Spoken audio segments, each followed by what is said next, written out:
Welcome back to the Football Rig. Another watch along with Arsenal in the Premier League. This time against Sunderland, one of the opponents that we dropped points actually in the first leg of the season with 2-2. A very late dagger from Ballard.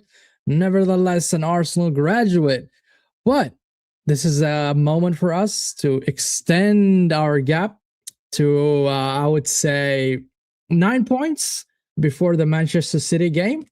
City are going to face Liverpool, which is going to be very, very difficult for them to win or even get any points there. The last time Manchester City won against Liverpool, that was back in 2021. And before that, that was back in 2003. So their record there is not strong against against Liverpool in Anfield. So we have to capitalize here. We have to put the pressure. We have to win after this game. There's no room for mistake here. If we want to win the league, these games, you cannot drop points. These games, you have to win by hooks or by crooks, by any means necessary. You have to, and you must win the game. That's all I have to say. And, the lineup is out, so we can now talk about the lineup. Oh, man, the lineup. Let's talk about the lineup, yo. So we have Ryan, the goalkeeper. Timber, Saliba, Gabriel Magalhaes, and Calafiori. So our back four is quite solid. Timber is back from an injury, so that's great. Very good news. Calafiori as well. I see him in the starting lineup. In the midfield, we have Zubimendi, Rice, and Havertz. So I like it. I like that midfield. I'll be honest. I'm digging it. I'm digging it. Up front, Madueke, Jesus, and Trossard. I don't know about Jesus, guys. I don't know what your thoughts about him, but I would have preferred, I would have rathered to see and to play Gyökeres instead, but unfortunately we're not seeing that. So it is what it is. I mean, I hope Jesus does good. I'm not saying that I don't want him to do good against Sunderland, but I do genuinely believe that Gyökeres would have been a better fit, and I wanted to see more of Gyökeres with Havertz because I think that duo could really give us a lot when it comes to the attack. I think, I don't know, I just have a feeling that those two could work together, but we're seeing Jesus now, so let's see. Let's wish all the best for Jesus, and yeah. Yeah, and on the other hand, also when it comes to injuries, we still have Saka who's out. We still have Odegaard as well. It seems that he's still out. So those are the main players, or I would say the part of our starting 11 or important players in the squad. They are out. On the other hand, Sunderland, I think they're missing Granit Xhaka, a big miss for them. Their captain, elite player, used to be playing for Arsenal and to play for Bayer Leverkusen, and he came back to the Premier League. So it's a big miss for Sunderland. I'm not gonna lie, but it doesn't matter because we do want to win regardless of who's playing and who's fit and who's not. We have to play, and we pride ourselves with a very deep squad, and I think the squad can win. And I want your opinion, guys. I want your predictions in the comments. Tell me what your predictions are going to be. You think it's going to be an easy game? Are you thinking it's going to be marginal between Arsenal and Sunderland? And yeah, I mean, as things stand, Sunderland are, I think, 8th in the Premier League table, if I'm not mistaken, and Arsenal, of course, are top with 6 points lead, and we have to extend that league. we just do extend that gap. We must extend that gap.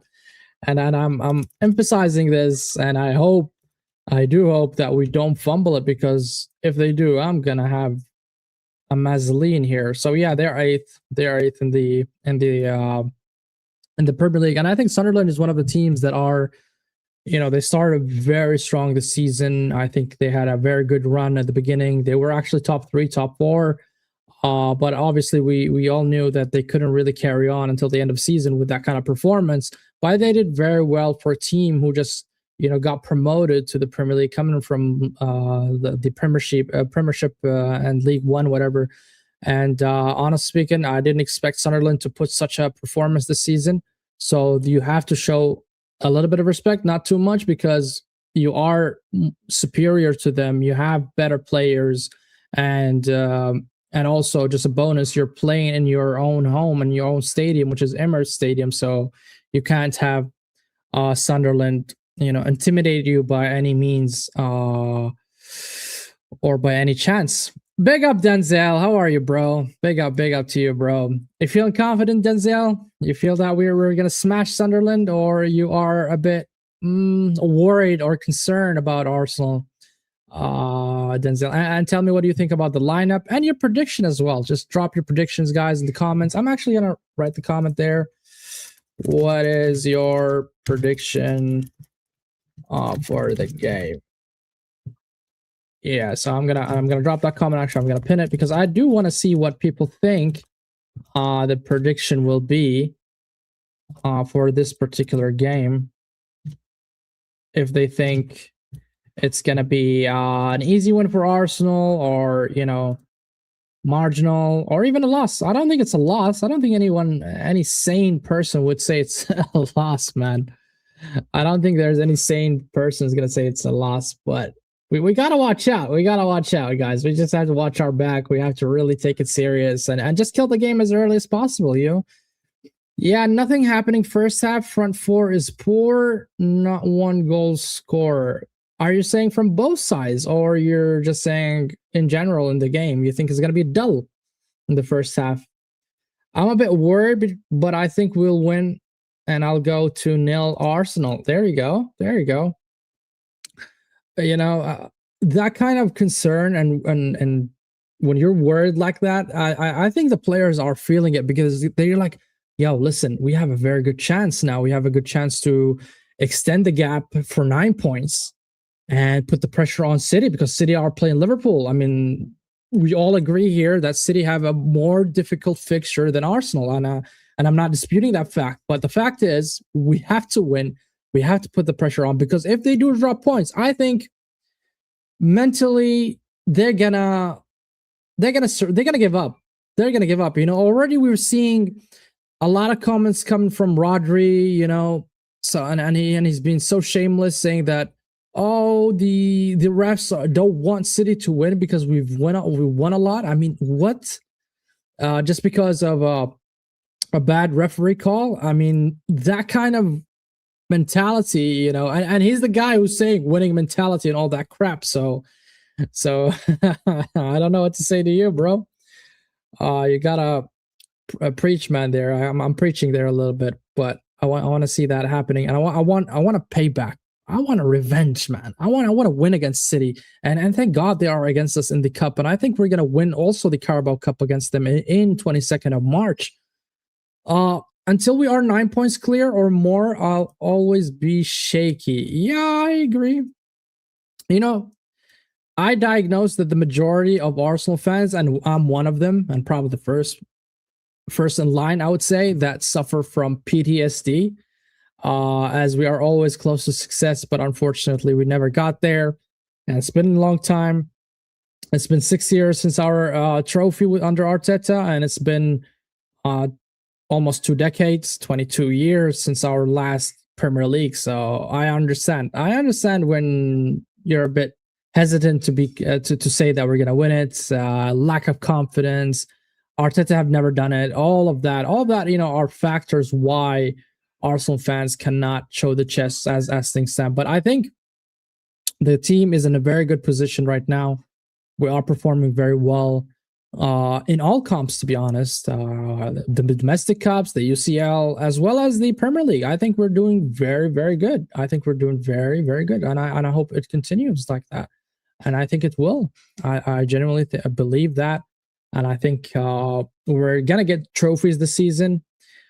I don't know if we're going to, it's too early for quadruple charge, but I got clips saying that I think we're going to win a domestic treble, the both domestic cups plus the Premier League. So if we do that, I'm going to be very happy. And you know what? If we win only the Premier League, I'm going to be ecstatic, honestly speaking, because, 22 years is quite a long time.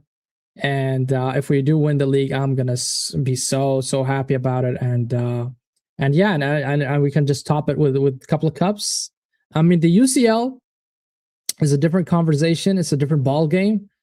And just due to the heritage, and not only heritage, because it's a very weak argument to say heritage and pedigree in the UCL, because we've seen PSG who never won it, who actually won it.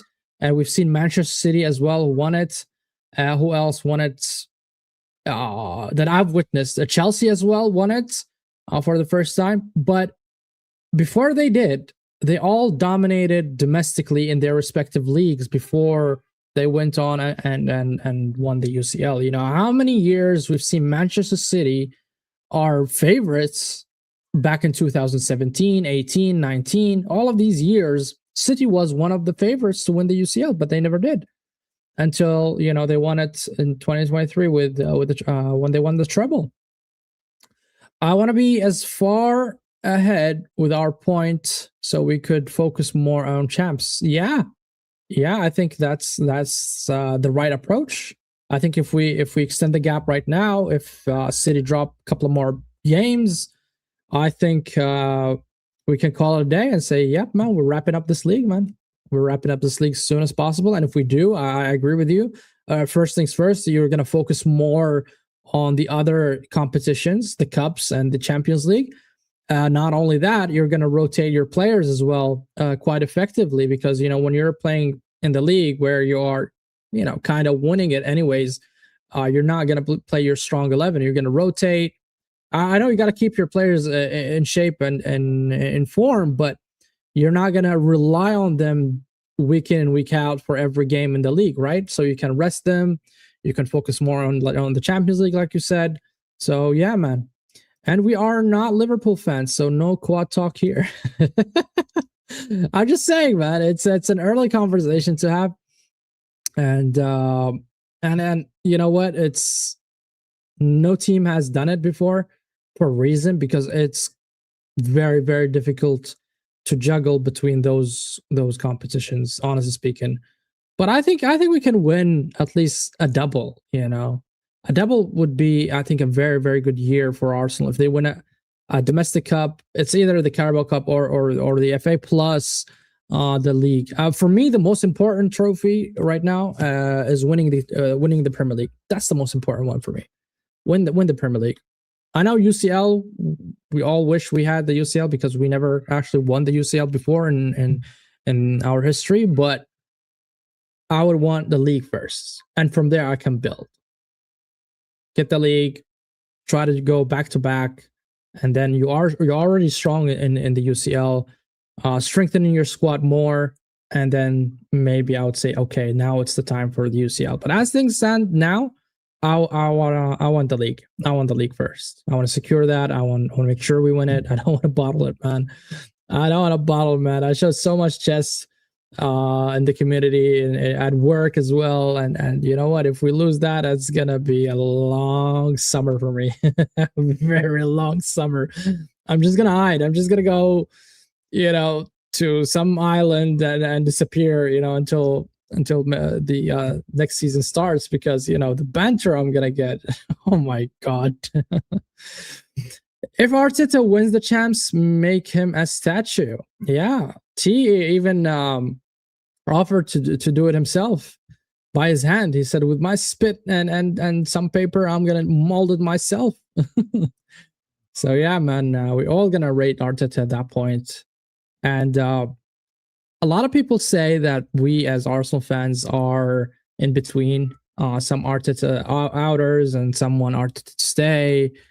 But I think what is common between those two, let's say, categories in the fans are both want Arsenal to win, right? And I per se don't have anything against Arteta. I hate that we're not winning under the management of Arteta, yes, but I don't hate the guy. I don't know the guy to hate him anyways. But I hate the fact that we're second for 3 seasons now, and we're not getting, you know, anywhere yet. And that's what really frustrated me personally. So I'm not the guy who's going to be wrong and strong. And if he does win me the league this season, I'm going to take it back, you know, and I'm going to change my mind. And it's fine to say that. And there's no shame on admitting that you're wrong, or admitting that it was a bad shot or a wrong call. That's fine. I'm a man. I can take the L and I'll take it back and say, hey, Arteta, you know what? You actually did it, and big up to you, man. Big up to you, and I hope that may it continue. And you know what? I'm gonna take it even further. Extend his contract. Look, I'm not against him, man. And I think that just the media likes to grab that kind of attention just for the clicks, for the views, that, you know, we're having some sort of civil war in the fan base. It's not the case. It's not the case. Every person has a different way of expressing their opinion, and you're entitled to have your own opinion. Nobody said anything. But I think what should unite us together is that we all want our club to win, right? We all want Arsenal Football Club to be winners. We want to see them carrying the trophy. We want to see them succeed. We want to see us building a kind of domination or a dynasty in the league. We don't want to just win this season and that's it, and, you know, call us one season wonder. No, we want to carry on winning. I want to win the next year. I want to win the third year, fourth year. I want to keep winning. And Arsenal are a big team with a big fan base for a reason. And you know what? They promised us when we moved from Highbury to the Etihad that we're going to compete in the likes of Real Madrid and Bayern Munich. So I want to see us in that level. I want to see us. I'm not saying we are at the level of Real Madrid. Obviously not. We're not at the level of Bayern Munich, not even Barcelona. We're not in their level. But we want to see serious steps towards that. We want to see that kind of development, that kind of progression, that we are moving in the right way. I said Arteta last January. I said Arteta out last January, but I'll apologize. I think Denzel, most of us said, I mean, the majority of the fans, I think they are kind of Arteta out. And some of them are saying, okay, this is the last year for Arteta. And, you know, but like I said, I think all of us are just there to support our team. And I think, if I'm being factual and honest and quite frank about it, is Arteta has done a good job in terms of building up, you know, the team from where we were until today. I'm not going to take that away from him. But every project, if you want to call a project, right, a process or a project, every project has a deadline date. And you have to deliver. You have to deliver on the deadline. And if you're not performing and you're not delivering the KPIs, the metrics, the goals, the whatever you put and you set up for the team, then you're not the right guy. I'm sorry. Okay, you reached to 90%, 95%, but you can't get it to the 100%. That's on you, bro. Big up BBK, man. Yo, man. What's happening? What's good, bro? How you doing? I hope you're doing well. I hope you're safe. I hope you're enjoying your time. Also with your family. But yeah, man. And this is the thing, man. And I hate those kind of conversation when people say, okay, it's a project, it's a process. And I agree. It's a project, it's a process, and it takes time. I do agree. But where I disagree in this is when you keep it open-ended. Like, it's not open-ended, yo. You put a project, this is the budget, and this is the goal that we want to reach. If I hire the wrong personnel and they're not really achieving or getting me to the point where I want, I'm going to fire them. If you're building a house and the civil engineer is not doing his job and he fucked it up, I'm gonna fire him. I'm simple as that. I'm the owner of the business. I'm the owner of the house. And if you're not delivering the things that I asked you to deliver, then I want you out. As simple as that. So I genuinely believe the Cronkies want to win. They just don't know how. I can see it. They are investing money. They are bringing, you know, elite, I would say, directors now. Bert is there. They still believe in Arteta. So I believe they want to win. They want to win somehow. And they've set the targets for Arteta. Hey, listen, 5 years project, whatever you want to call it, and we won a league. You need to win the league after 5 years. We're going to give you the money. We're going to back you up. Here's the fund. Here's the resources. You have everything you need. Now you need to deliver. Now, if Arteta does not win anything this season, and we go into the next season, and Arteta is still the manager of Arsenal Football Club, then I'm going to have a problem with Kroenke's. I don't think they are the right people as owners as well. I need this trophy more than anyone. I must give all the banter had to take for past 10 years. It's good that you had it for 10 years, bro. I had it for 20 years. I had it for very long, bro. I had to live through the 8-2, man. Imagine 8-2. And you know what? A lot of people where I went to school, most of them were Manchester United fans. And oh my God, when we lost 8-2, oh my God. I swear, I told my parents, I'm not going to school. They're like, why? I said, I'm just not going to school, it is what it is. I'm not going to school. and that's, funny because, oh man, it's not funny. It's frustrating, to be honest. Oh my God. Shit, man. I had to hide in the weekend, bro. 8-2. Imagine, 8-2. And the Chelsea's dunking on us, the City dunking on us, and then we're just watching, And we used to sell our best players. Denzel, believe me, it was dark days, bro. Every time I'm like, okay, we have a very good squad. We had Fabregas, we had Samir Nasri, we had Van Persie. I'm like, okay, we're building something, and boop, sell. We sell the players, and we never buy anybody. And then, oh my God, we just sell and we don't buy. And at that moment where I realized, it's tough. It's very, very tough for an Arsenal fan, man. It's very, very tough. Very, very tough. But yeah. No Romero for North London Derby. Spurs fans telling me he's world class. Yeah, look, we won the World Cup with them with Argentina, and yeah, you can consider him world class, but I don't think he's in that level. That front four is poor. There's no intent to score. I'm sorry you can't have Trossard, Jesus, and Kai and Noni. Too indecisive, who we also didn't play well with a false nine against them at Sunderland. This is a mess. Yeah, I agree with you, man, about the Jesus part. I didn't want to see Jesus. I wanted Gyökeres. I'll be honest. I wanted Gyökeres, and for a couple of reasons. First of all, I wanted to see him more with Havertz because I think they can build a very strong partnership up front. And secondly, I think he's been good lately. He's been scoring goals, assisting. So his GA was okay. And he's in ascendancy, not in the decline when it comes to numbers.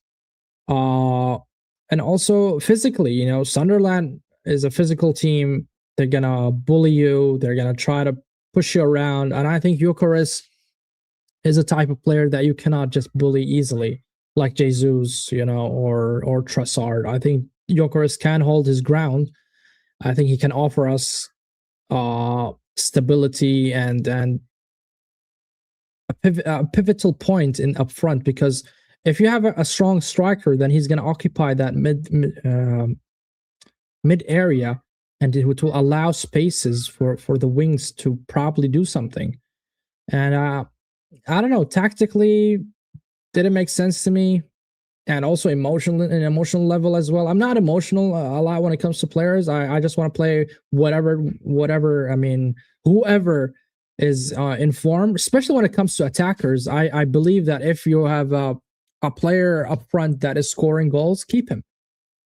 Even though your best player is on the bench due to injury, for instance. And this is where I was really critical about Arteta when Madueke, for instance, scored that banger against Club Brugge, and the next game he dropped him. Why dropped him? Why keep him, man? He was playing well. Keep him. If he plays shit, drop him. That's it. Honestly, I'm done with Gyökeres. Yeah, a lot of Arsenal fans are. A lot of Arsenal fans are. Big up, Godfrey, man. How are you, man? Big up to you. A lot of Arsenal fans are sick and tired of Gyökeres, but listen, man, I at least give him a season, yo. Give him a season. And if he doesn't perform, that's it. I hope he's our Drogba, because Didier Drogba, when he joined Chelsea, He didn't score many goals, by the way. He scored probably 10, 9, 10, 11 goals, something like that at Chelsea. And he wasn't young, by the way. He was almost a similar age as Gyökeres. And then, I don't know if you watched Didier Drogba, but that mother effer was a solid rock up front, man. That guy was scoring, goals for fun, especially against Arsenal, and he won them the Champions League. So for me, I think I would give him the full season, and then we can evaluate and assess Gyökeres.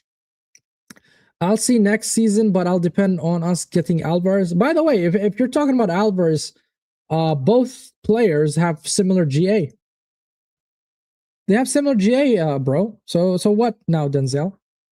Alvarez has probably 11 goals, and Gyökeres has almost similar goals, 11 goals. So where do we go from there? So that's what I'm saying. Wait until the end of the season and then judge Gyökeres. Don't judge him right away.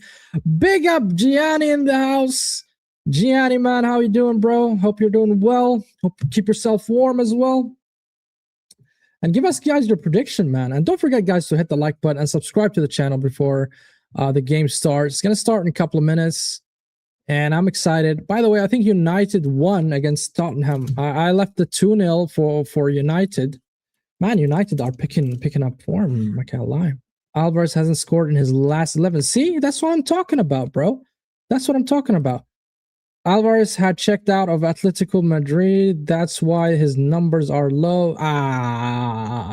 So you're willing to give a striker who's not playing for your own team a leeway and an excuse, but you're not willing to do that for your own striker, Gyökeres. Oh, Denzel. Shame on you, bro. Shame on you. Arsenal 3-1, 3-0. I love that. I love the confidence from the pan, man. I love it, man. Guys are confident, and it's wonderful to see. Very good to see, man. Yeah. Denzel, you're a fraud there, bro. You are a fraud for not giving your own striker a chance to prove, that he's a good striker, and you're willing to give Alvarez, who's not doing well this season. If I was a striker at Atletico, I would check out as well. It doesn't matter if you're Atletico or not, bro. That's the thing, Denzel. You're a professional footballer, and it wouldn't matter what team you're playing in, and you're paid to play. You have to be,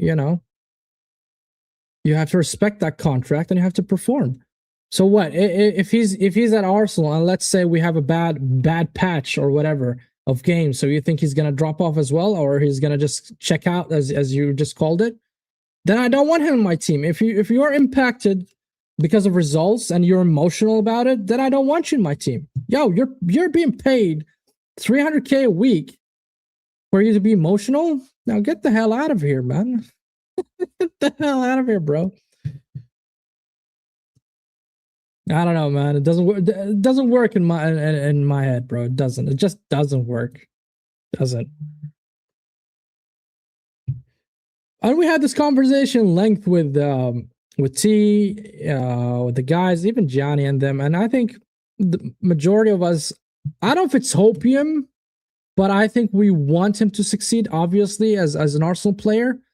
But at the same time, I think we haven't been really just when it comes to evaluating and he's underwhelming. I'm not gonna sit here defend him and say that he was brilliant, he was good, he was magnificent. I'm not gonna say that. I'm not. He has been underwhelming, and he was below expectation when it comes to goal tallies. I expect him to be like at 15 goals by now or something like that, 14, 15, at least a double digit. But he's not. He's not. And that's underwhelming, and that's really disappointing, I would say. But I'm willing to give it until the end of the season, yo. Alvarez must be showing us why we must buy him, even though we know his quality. He needs to perform regardless. Exactly. Facts, Godfrey. Absolute facts. All right, the game started, ladies and gentlemen. Let me just put the timer up quickly, because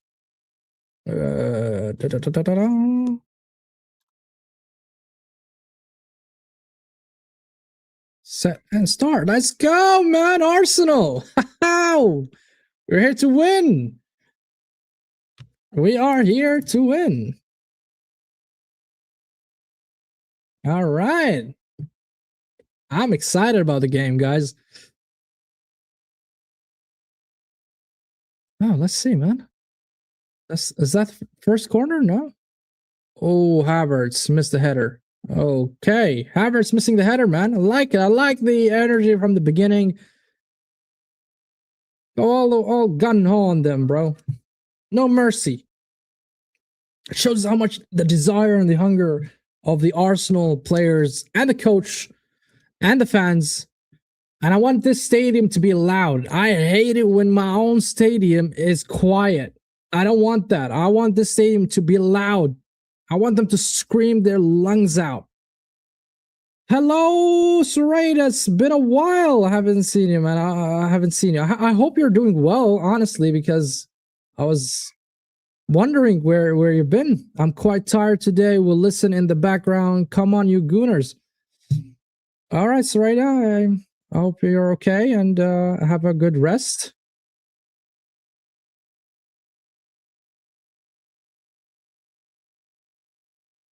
All right. You know, I'm the thing that will concern me about Sunderland is their physical approach, because they have very strong players. I know we're talking about Brobby, even Ballard. If you guys remember when he scored against us, I think that's gonna be their weapon, and against us as Arsenal, team. The good news is Xhaka's not playing, so that's a big blow for them. Pause. Rise. Okay.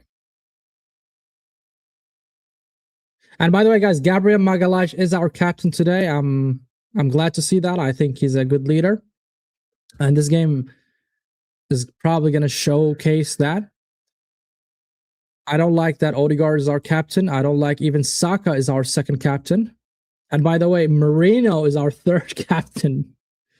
So it's good. I'm okay. So I've been handling the garden for a few weeks, cutting branches and stuff. So I'm very exhausted. Well, I'm sure that garden is a picture of beauty.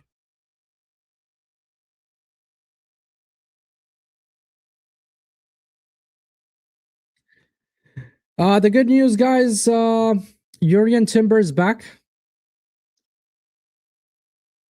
Wait a second. Madueke is changing his shoe. Why? One yellow shoe, one pink shoe. Looks very weird.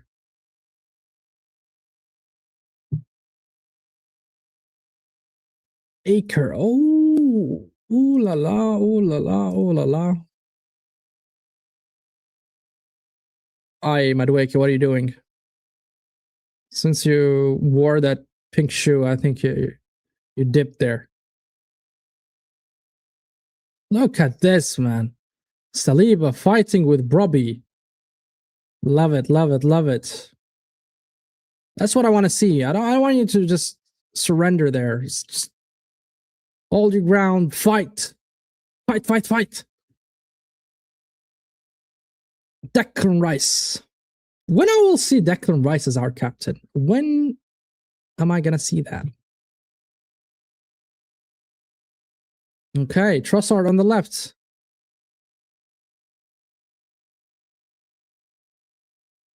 Timber is the only Dutch guy that I'm aware of that is not a fraud. Who they have in Netherlands? Hold on. Xavi Simons not that great. Gakpo, I don't think he's that great as well. What about his brother? What about his brother, the other Timber, who just signed for Marseille? Wait, there's a good player. Hold on, I just remembered. Frankie de Jong. Frankie de Jong, I think he's elite. He's a good, very good player in the midfield. I don't know if you consider him as a fraud as well, but I think Frankie de Jong is good.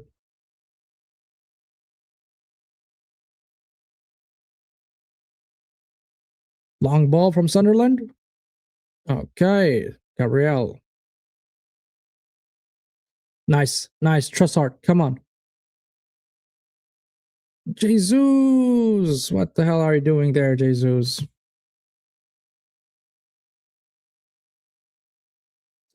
Gabriel. You know what will concern me most is Calafiori if he's out of position, because that guy likes to roam around a lot. He tends to, move around the pitch. Oh no, Trossard. Wrong pass from Trossard. De Jong is also a fraud. That guy blanked the whole last season. I think he's a good player, man. Come on. If I offered him instead of Zubamendi, I think you would have taken him at Denzel. What about Gravenberch? Gravenberch is a very good player. Well, Van Dijk, not recently, but Van Dijk has been an elite player. But I think Gravenberch has been good as a DM. No, I would not. Trossard, come on. Oh, what a pass from Trossard.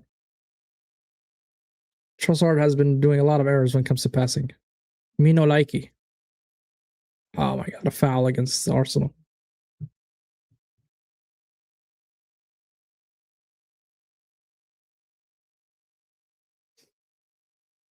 Yikes.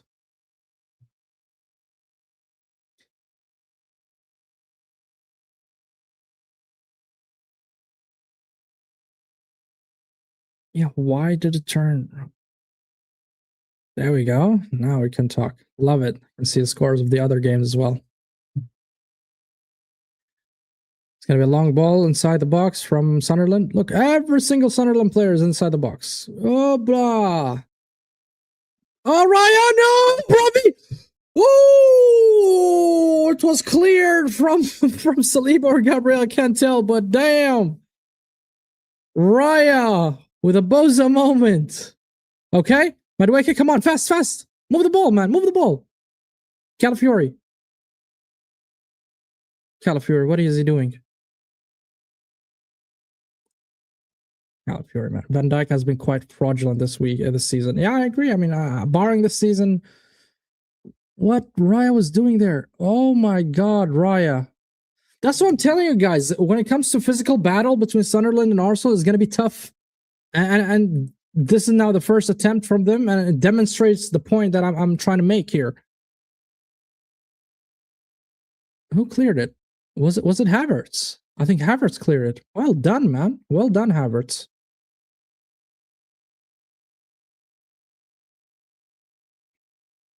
Raya.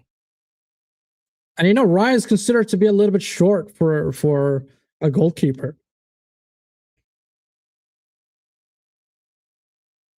When I compare him to the Van der Sars of this world, when I compare him to Peter Cech, he's quite short.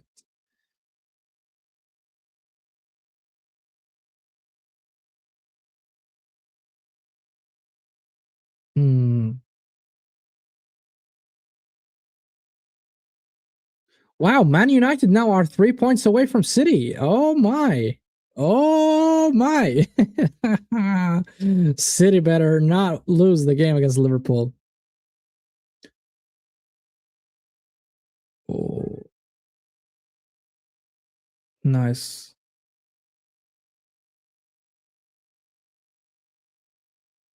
I like this stream. I'm looking at multiple Premier League games at the same time here.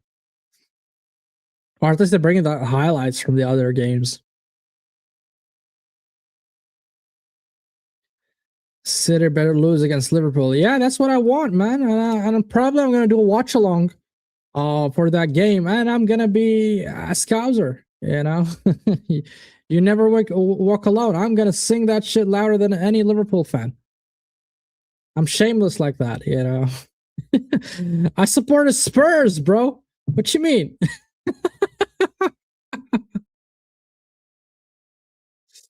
I support Spurs against City, so 100% I'm going to support Liverpool tomorrow.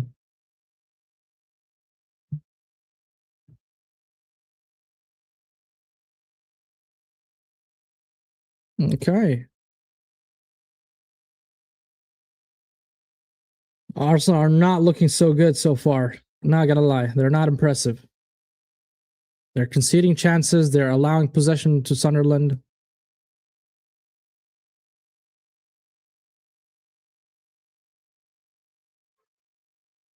The first 10 minutes, doesn't fill me with confidence. Not gonna lie. Oh, wait. There we go. Free kick. Raya.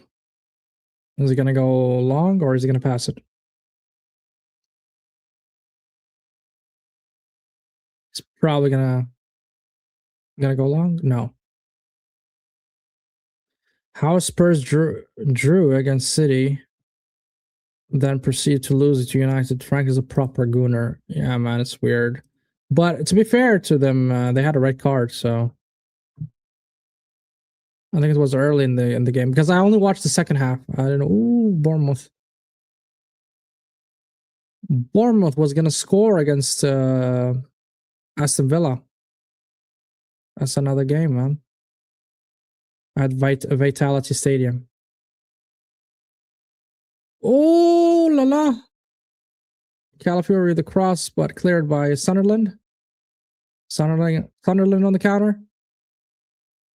And Rice, man, my guy, bro. The general is not giving them any chance. Madueke on the right. Let's go. Madueke cuts in, he shoots, and it's blocked. Locked.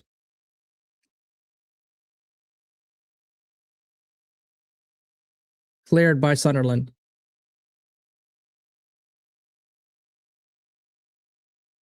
Man, Saliba is just bullying Brobby. I'm not gonna lie. He's just, sits on the floor. Gabriel. Magalhaes going forward. Okay, Trossard. Declan Rice. Cross to Madueke. Can he beat his man? He passes. Jurgen Timber. Zubimendi to Rice again.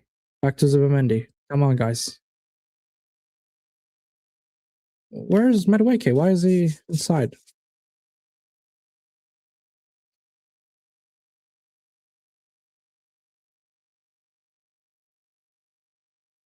Timber. Oh, what a pass from Timber, but Madueke did not realize he's going to make it in that manner. The pass, I mean.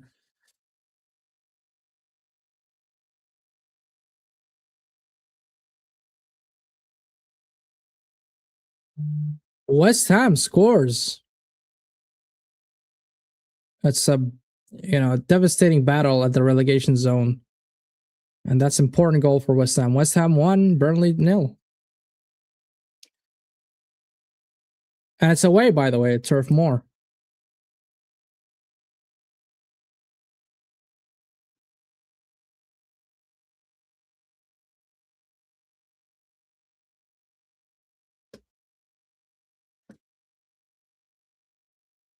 Let's go.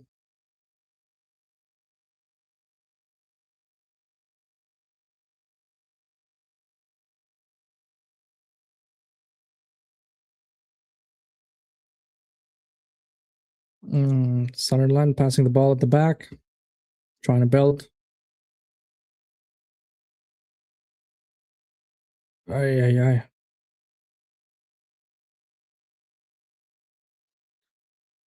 I just hope we learn from the scenario of the first leg because that game, no idea how Sunderland just came back, but they deserved it, to be honest.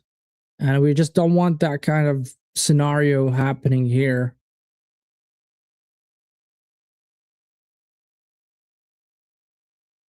Chelsea just won a penalty. Sunderland in the attack. On the right.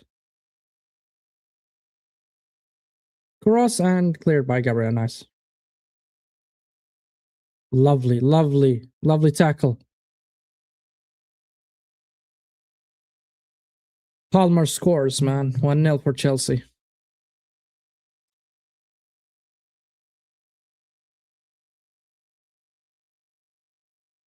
Even Chelsea is like 7, what? 4 points away from City. Wow. I mean, City literally, if they lose, it's going to be a tough top 4 battle for them.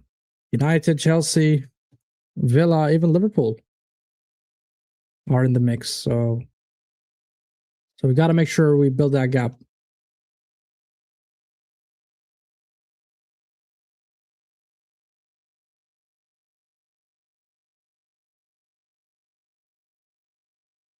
Yikes.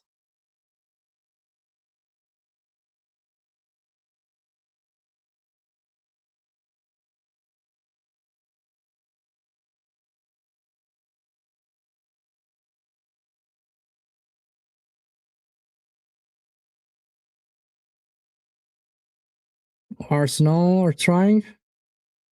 Oh, what a pass! What a pass! Aye. Gabriel, man, what was bad.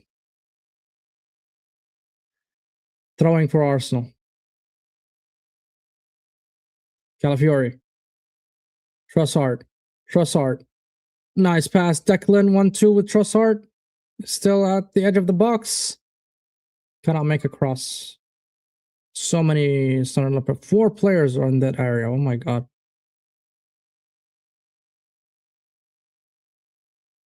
Gabriel to Saliba.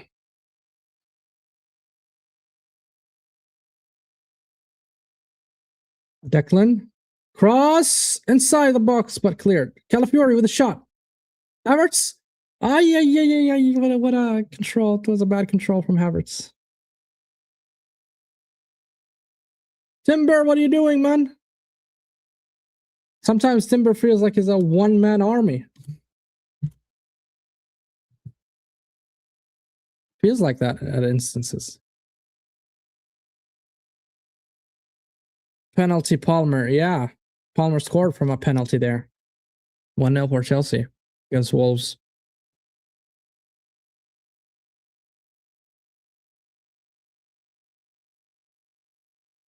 Even Fulham just scored.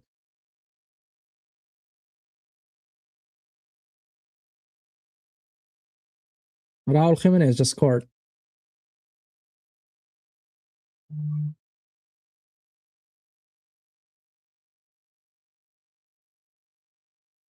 Come on, Arsenal. Arsenal on the left attacking. Cross to the far post, but cleared by Sunderland. 2 players now. Madueke. Another cross. That was a very poor cross from Madueke with his weak foot. Goalkeeper just saved it.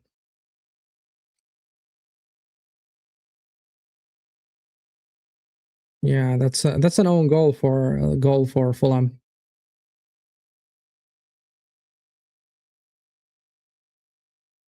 But even all these crosses, are we really depending on Jesus to capitalize there and like do a header or anything? Man, the guy's short. Look at the Sunderland defenders.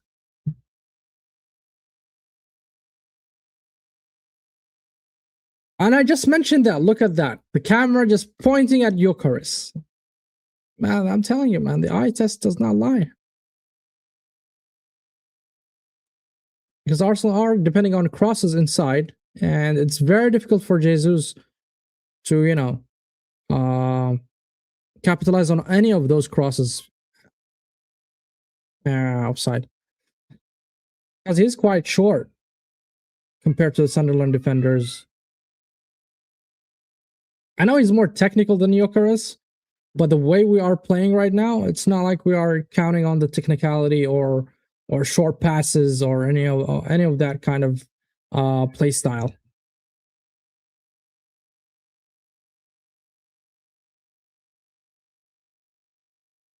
Free kick for Sunderland. Going to be taken by the goalkeeper. Robin Roos.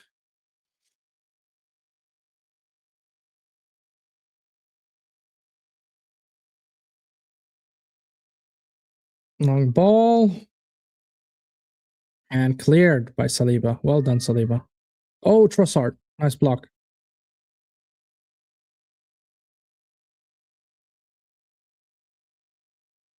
Sunderland are committing a lot of bodies inside the box.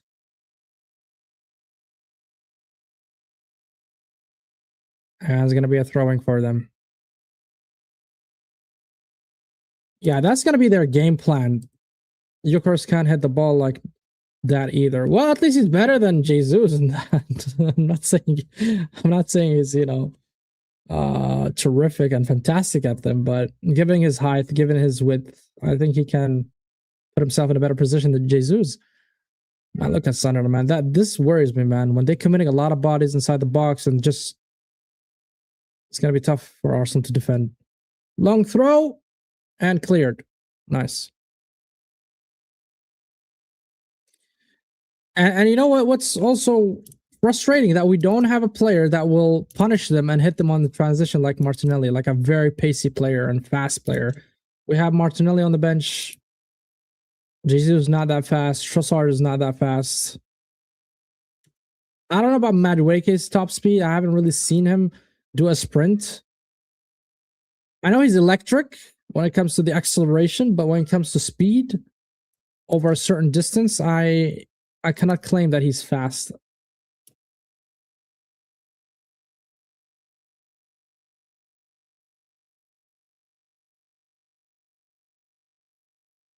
Aston Villa just scored. Morgan Rogers. That was a good goal. He just bombed it inside the goal, man. Damn, that's a very good shot for Morgan Rogers.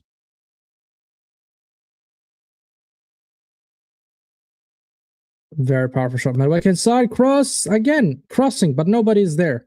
Telling you, man. A corner for Arsenal. Even the Bournemouth were really dominating Aston Villa. They had 2 chances. They missed, but Aston Villa just managed to score somehow.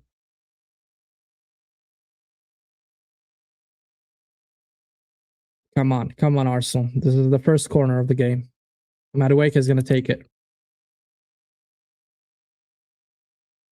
All the games they have goals scored except our game, man. Chelsea 1-0, Fulham 1-0, West Ham 1-0, Aston Villa 1-0. And we're still 0-0 here. Come on. Shut me up with a goal. Madueke, cross, and cleared by the goalkeeper to the other side for another corner. But this time, Declan Rice is going to take it. At least I'm more confident with Rice taking corners. Come on, Rice.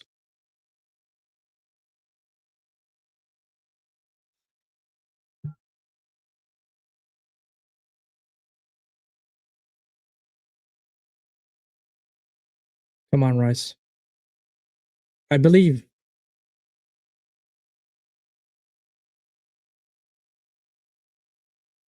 Rice.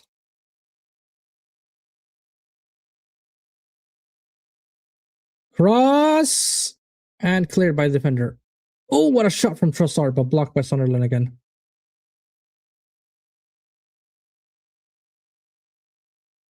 Nice, Rice. Protecting the ball.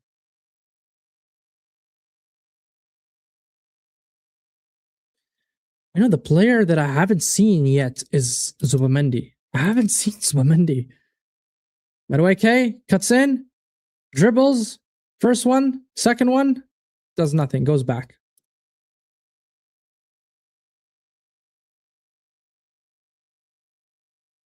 Where is Zubamendi? Is he playing anyway? Yeah, there's Zubamendi.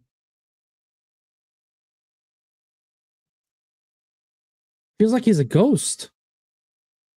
Come on, Madueke. Oh, what a pass. Zubamendi. Cross. Blocked. Another cross.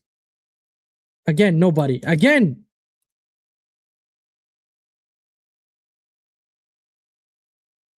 Nice.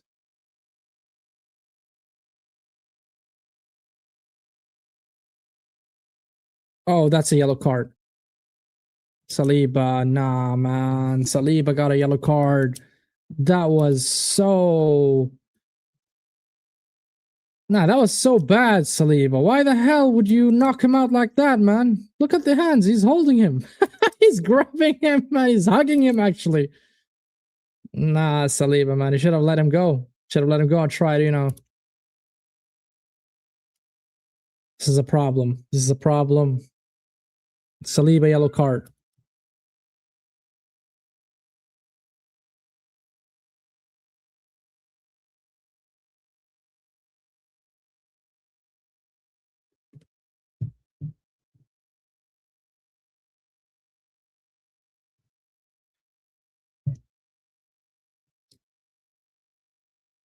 Free kick taken by Sunderland inside the box. And oh, okay. Raya just caught it. Nice. Plays it fast. Trossard. Trossard with a pace. Nice. Oh, how come? Holy shit.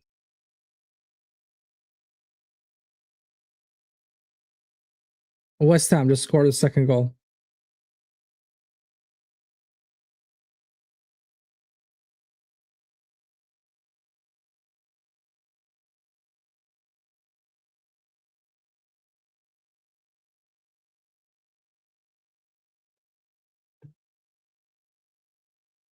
That was a good goal from West Ham.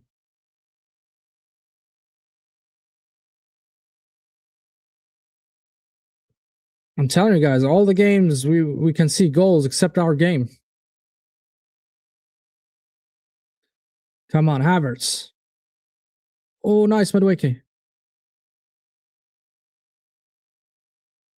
Nice, Madueke. He's trying to press.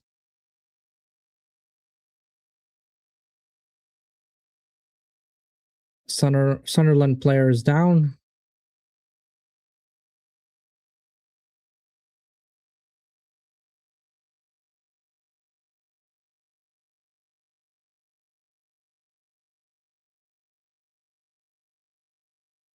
Was a elbow probably to the chin or smacked his ear or something. I have Havertz.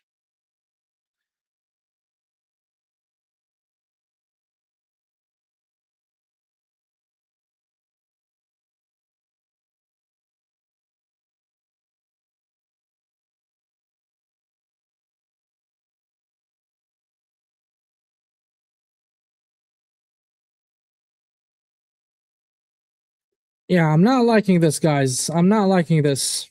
Jesus. Ah, man, I don't know. Doesn't feel like he's gonna do anything this game.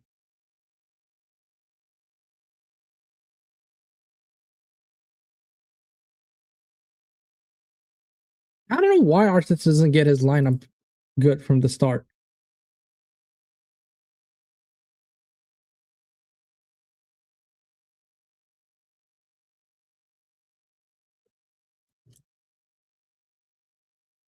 The players. I mean, the game hasn't resumed yet. I'm assuming all this minutes going to be added in the stoppage time later on.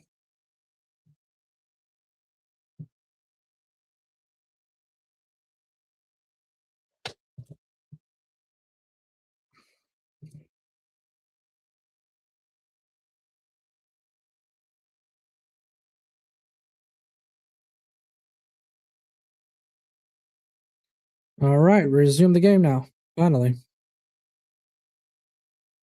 Rice, Calafiori, or that's Trossard, sorry. Trossard. Nice. Rice, shoot! Shot from Rice! What a shot from Rice! It went wide. Oh, that was a good shot. That was a good shot from Rice. Ooh. That was so close. So close. Yeah, that was a shot, man. That was an excellent shot from Rice. Shame it didn't score there.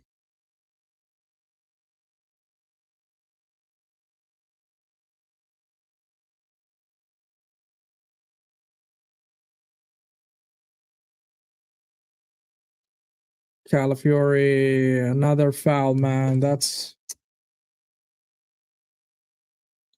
Is this another yellow card? I don't think so. No, it's not given. We are giving very silly mistakes. Look at this. What are you guys doing? Are you guys wrestling? Yeah, I agree with you, Denzel. We are defending like idiots.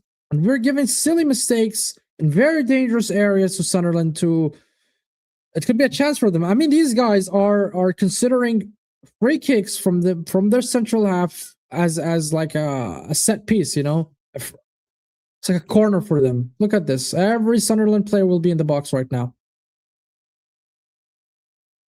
And they're dangerous in set pieces, by the way. They are dangerous.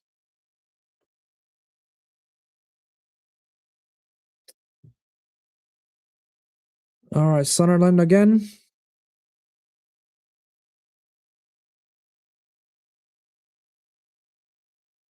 So the box and cleared by Gabriel. Good job. Saliba will lock.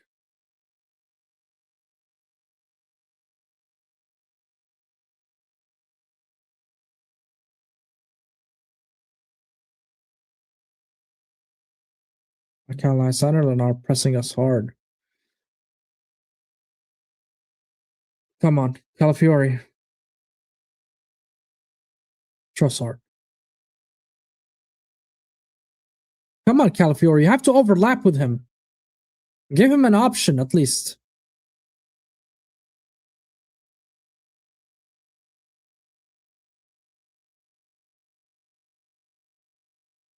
Another corner for Arsenal. 3 corners so far for Arsenal.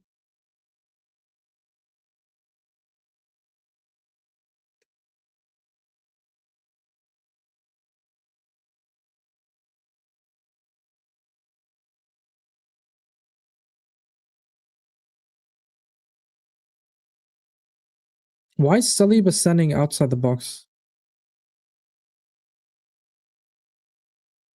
Oh, Trossard with a shot.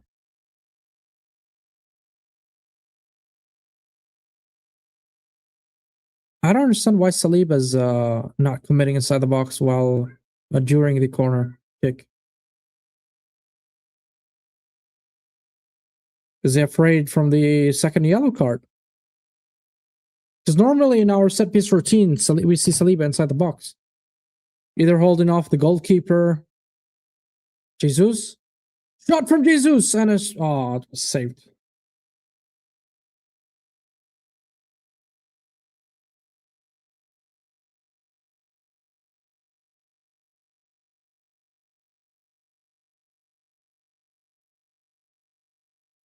Sunderland again. Ballard, long ball. Gallagher clears it. Throwing for Sunderland.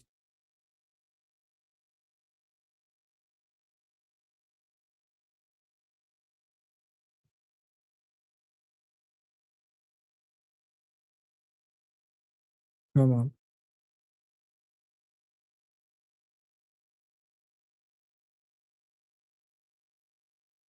Oh, Madueke. Nice. Nice. Come on, Havertz. Oh my god. We need to do better when we win the ball high up the pitch. I know we need to be fast, but still we need to do better. Nice, Saliba. Goes all the way back to Raya.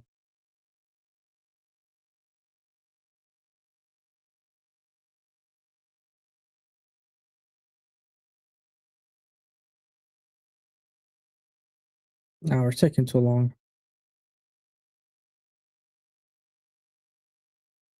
Saliba, don't fuck it up.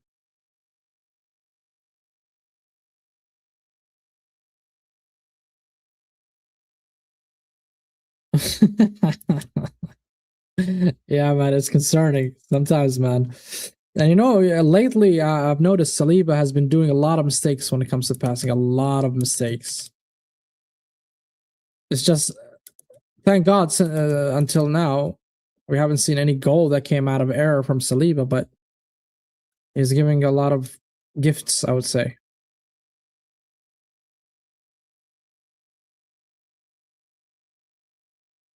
Nice, Timber.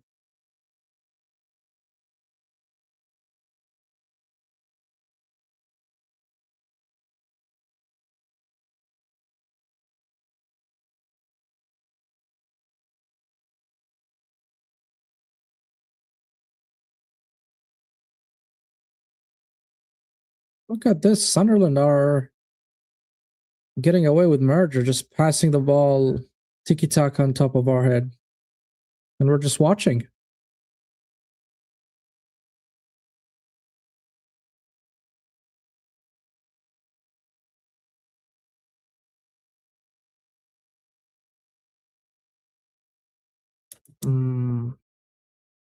It's not good, guys. Not good.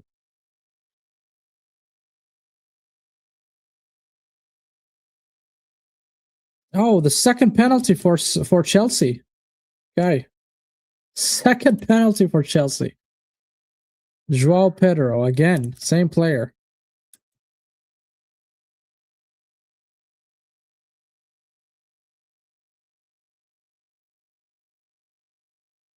And another goal from Cole Palmer.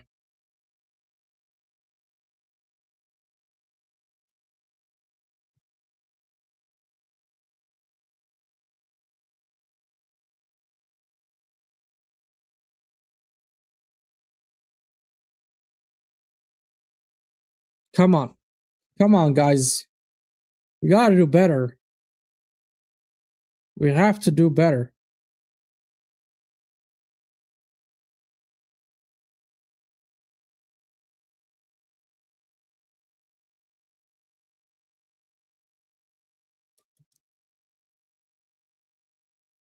Ooh, Bournemouth just missed that.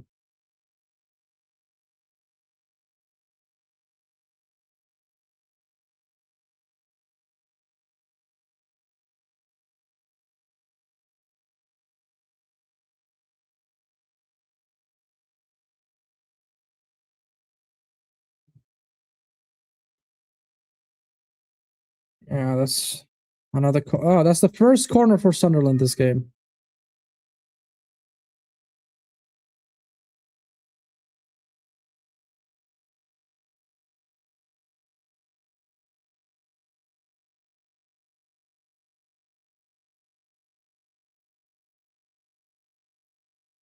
Yeah, Saliba got cooked, man. And oh, Ryo, barely. Nice. Yellow card given.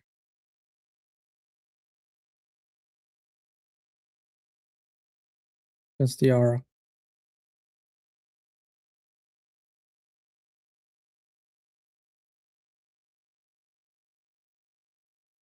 Chelsea. Cole Palmer with a hat trick. Holy moly.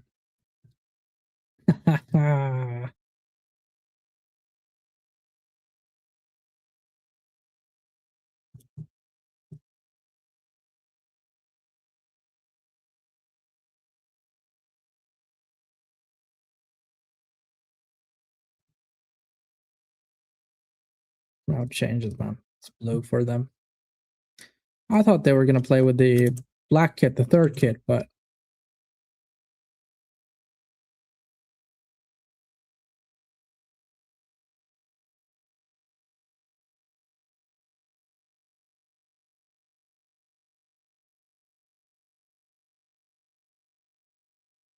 oh, Broby with a yellow card. Good. Let me see that again.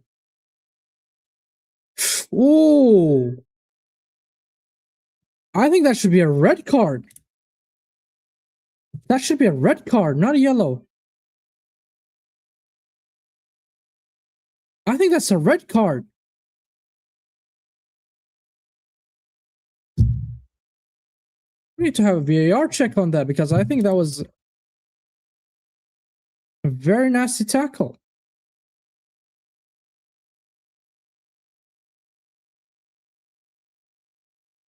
The VAR did not call it out.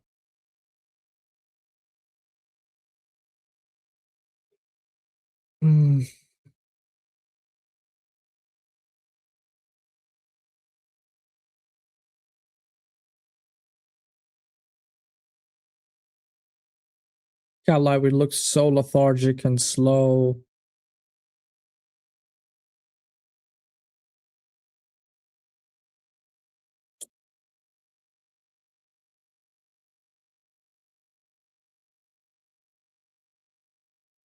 Jesus trying to press.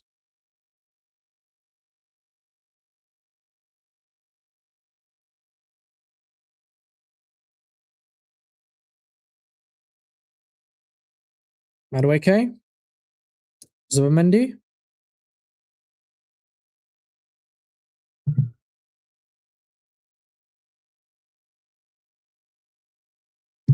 Trossard. Trossard. Show! And I said you ghosted. Yo! Yo! What's a goal from Zubamendi? Well done! Well done! Well done, Zubamendi! Nice shot from Zubamendi. 1-0 Arsenal. I'm not gonna even wait. That's a definite goal. That's a 100% goal. What a shot. What a shot from Zubamendi. Well done. You know, Zubamendi has ghosted the whole first half and just appeared with a banger. All is forgiven.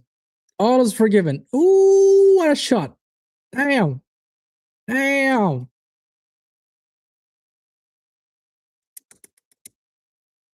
It was so accurate with the right power.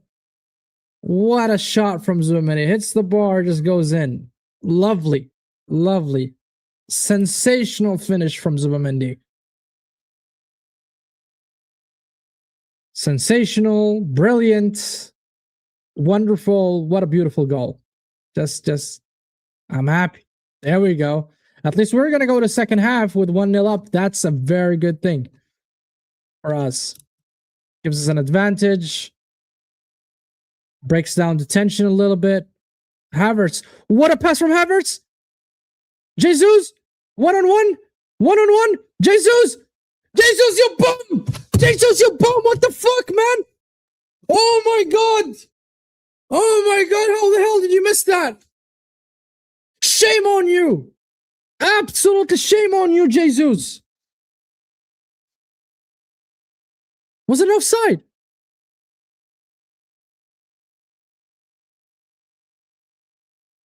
I think it's an offside. But still, I mean, you should have missed that. Thank God it's an offside because I'm going to go crazy on him if it was an offside, bro. What do you mean?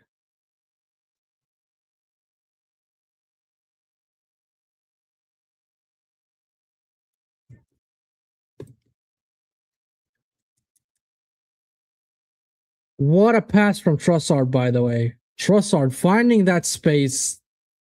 Wonderful. Excellent pass from Trossard.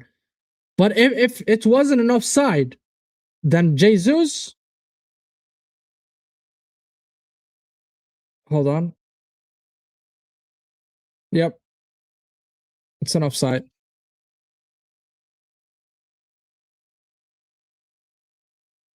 Yeah, it was an offside. But look at the pass. Oh, from Havertz. Literally, his bum was an offside. His bum hole was offside. And you can hit the ball with your bum, so.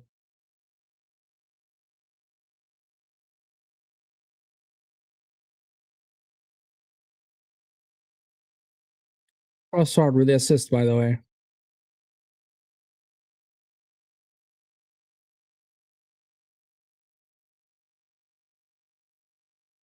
Oh, he did the Mikel Merino celebration.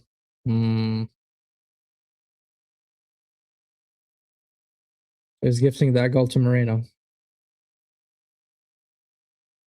Interesting. It was going to penalty, but he should have scored. I don't think it was a penalty. I think it was a corner. That pass, Eucharist would love. Yeah, man. I think he was crying for that pass, Eucharist, all season. 4 minutes added to the stoppage time. Yeah, because the game stopped up for a little while when the Sunderland player went down.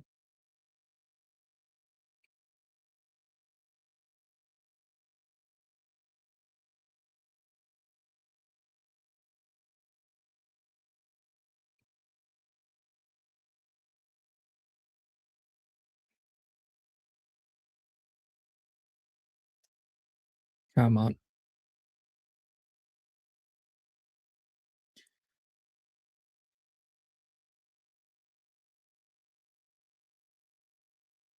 Okay, Trossard, nice. Trossard. Pass it. Oh my god. Calafiori. What the F, man?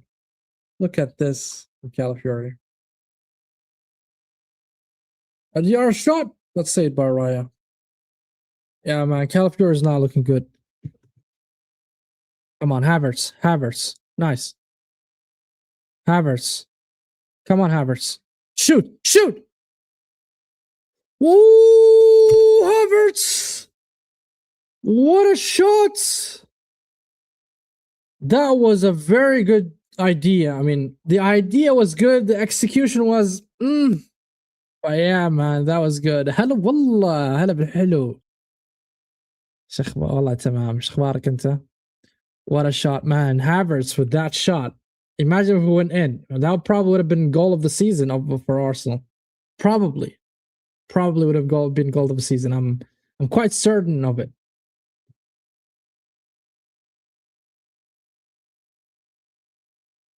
I saw your panel stream a little bit earlier. Yeah, man, it was a good show. It was a good show with the guys.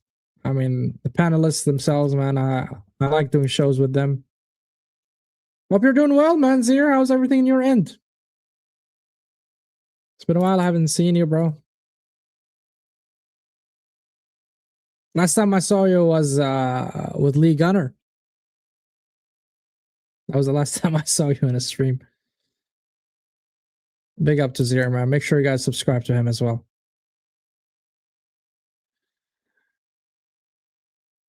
Okay. 1 more minute to go. 1 more minute to go. Saliba. Trossard. Clearance. Nice. Jesus. Is he offside? I don't think so. That's the problem with Jesus. Is easily bullied out, from the ball. Easily. You can bully him easily. And I hate that. I generally hate that fact.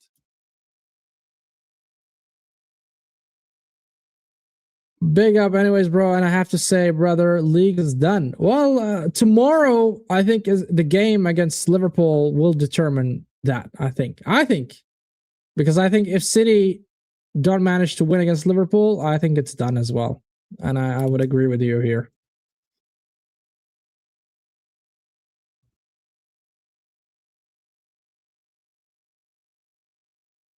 Oh, shit. Yeah. Yeah, bro. And I said it at the beginning of my stream, man. The way that you see Rodri speaking. And by the way, if you haven't seen Pep's as well press conference, you should watch that. You should watch the most cringiest press conference that I've seen probably in my life. Journalists just pushing him and pressuring him to answer about the game, and Pep was like, "You tell me," he's like, "Was that a penalty?" He's like, "I don't know, my opinion really don't matter." This fucking guy moving like Arsenal of 2 seasons ago. Hey, we never said no Arsenal player or oh, by the way, the game just finished. The first half just finished. I'm just stopping the timer quickly. No Arsenal player, Zir, has come out and said, people don't want us to win. I mean, come on. We've never said that. I mean, yes, we called out the referees. That's true. Arteta has called out the referees and has said probably a lot about the refs. And this was obvious and disgracia and all that crap.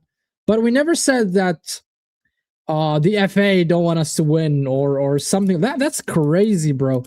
You know, for you to say that, it's like you're questioning the integrity of the officials, and that's a big problem. I don't think they should be punished for it, to be honest.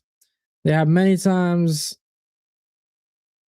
Let's not lie. Yeah, I'm saying we complained about refereeing decisions. Yes, but we never said that they don't want us to win. You know, no player, no Arsenal player has ever said that. Even the manager himself never said that. Yes, he complained about refereeing decision. Yes, he did. Rodri moving like the guy he preached against. Yes, karma's a bitch, you know. I don't know why Rodri was crying. Yeah, man, crybaby. That's why. I hope they are the Arsenal of last season, 2 seasons ago. We went on a crazy run. Yeah, I think we can. We can do that. I think we can do that. We have the squad depth to do it. And let's talk about the game, guys, quickly. And I think this game, I'm not happy with the front three. I'll be honest. I'm not. Trossard was not really good. Jesus was the worst. Madueke was trying, but not enough. And I'm not liking it. I'm not liking the way we're attacking. And I thought things are going to improve since the Manchester United loss. And I still see the same shit. Excuse my French. I still see the same shit. And it's a problem, guys. It's a problem because if we're going to face teams that are, with all due respect, stronger than Sunderland, then we're going to face issues. We are going to face issues. It's going to be very difficult to break down. Sunderland are a good team, but not, of course, the top echelon of teams across Europe. And especially now we're going to the UK, to the knockout stages of the UCL. I think we have to fix up our attack. But this trial of players that we have up front, Trossard, Jesus, Madueke, that's not working. That's not working for me. I think Havertz was really good. I think Havertz was brilliant. Zubamendi ghosted the whole game, and he appeared out of nowhere with that shot and with that banger. Rice played very well. Calafiori, absolute shit. Calafiori needs to be subbed off. Saliba, he had moments where I thought that was bad from him, mistakes and errors, and also on top of it, he got a yellow card, which is gonna kind of hinder the game for him in terms of tackling. He's gonna be more precautious and cautious, I would say, because he's on a yellow. It's gonna be difficult if we get a red card. Gabriel Magalash, I think he was solid. Timber was good. Raya, overall average, not brilliant, but average. But yeah, man, I think Martinelli should come in. I think Hincapié should come in. I don't want to see Calafiori. I think Calafiori is bad this game. And also Gyökeres. I want to see Gyökeres, man. What a strike from Zubamendi. Rice almost scored from the same position. Yeah, Rice's one was a little bit, the top bin. Far post, but Zubamendi was the near post. So it's a bit different, but I get your point. From the same position, yes. You either retire a hero or play along enough to see yourself become the villain. Denzel with the statements. Denzel Gandhi. Did you read that from a fortune cookie or something?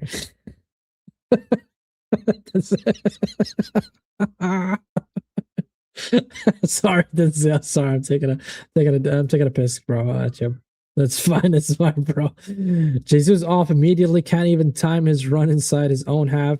We need Gyökeres because they're physical as well. Yeah, man. I've said this from the beginning, Godfrey, and I've been yelling it off the top roof. I'm saying, hey, man, Gyökeres is better, but Jesus is not really the guy for me, man. He's not. He had his. I don't know, man. He's just not. I think Martinelli can offer us something different. I agree. Calafiori is on something today. Bring on Hincapié. Yeah. I just hope that he does that a bit early. I don't want to concede a goal or put ourselves in a difficult situation and a position before we score the second. I think he should be. And this is the thing about Arteta. Sometimes I think he's so reactive where I want him to be proactive, where I want to see the subs a little bit early. And before things go dire, before shit goes south, I want you to act. and do something. Read the game. Try to read ahead. Read ahead. No, don't wait for things to go bad and then you're going to react to it accordingly. I don't like that approach. I genuinely don't. Try to be more proactive with your substitutions. Read the game better. Determine what the team needs in terms of tactical change, in terms of substitutions, and just do it, bro. Just do it. You're the manager. You've been 6 years as our manager, and I think you should develop that kind of technical knowledge, bro. I saw that Brobby tackle. He should have been sent off. Yeah, that was. I thought that was a red card. I mean, that was high, man. Almost close to his knee. I mean, the tackle. So I think he should have been sent off, honestly. And I'm surprised that the VAR has not intervened to actually at least ask the referee to, check the screen and check the replay and see. I think that was a blatant red card, but it is what it is. Last thing we expect from the PGMOL is consistency in their terms. That's the last thing I'm going to expect. But yeah, that's kind of my breakdown about the game. And I love that Godfrey agreed with me. Denzel also called up good points as well. That puts a lot of pressure now on Manchester City if things remains the same as in Arsenal winning the game, as in Chelsea winning. Also, Man United just won, so they are putting pressure on City. City have to win, otherwise they're gonna seriously be in a top 4 battle.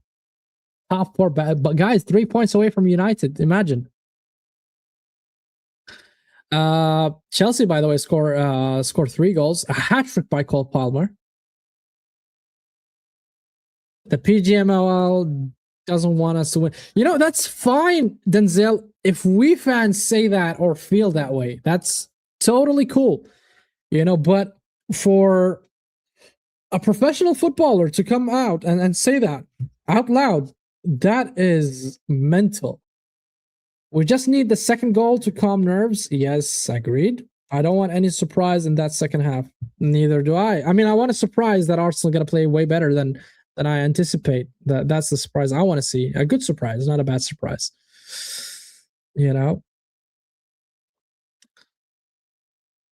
Oh man, it's good, man. I'm glad that we scored a goal. That gives us a little bit of a breathing room and say, all right, take it easy. Let's see what we did wrong, where we effed up in the first half, and we can fix it. Hopefully we can fix it. And I want to see Martinelli. I want to see Gyökeres. I want to see Calafiori out. And, I might go as far as I would probably also sub off Saliba. Saliba is on a yellow card, and I'm really worried that he's going to get the second yellow. And as you know, Sunderland always tend to be more physical, and it's going to be a tough physical battle. And I don't want Saliba to get the second. I don't want that. It's going to be tough. 10 men against Sunderland is going to be very, very tough. I feel bad for Somerville. He's going to get relegated. How things stand for the Premier League? Let's see how the Premier League looks like, man. Premier League table.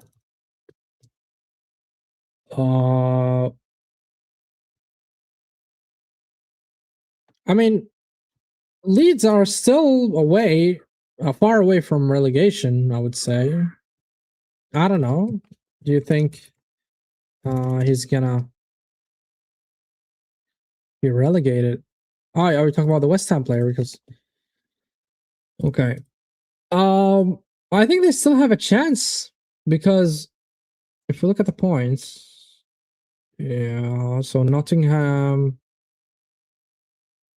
Let's see. So West Ham are 23 points. Nottingham are 26 points. So it's going to be a tough battle between West Ham and Nottingham, I would say. There is still time to recoup for West Ham. Maybe Nottingham is going to be relegated. You don't know. You never know. I wish Forest get relegated. Wolf, his crash out will be elite. Yeah, I don't know, man. Is there Division 2 on YouTube.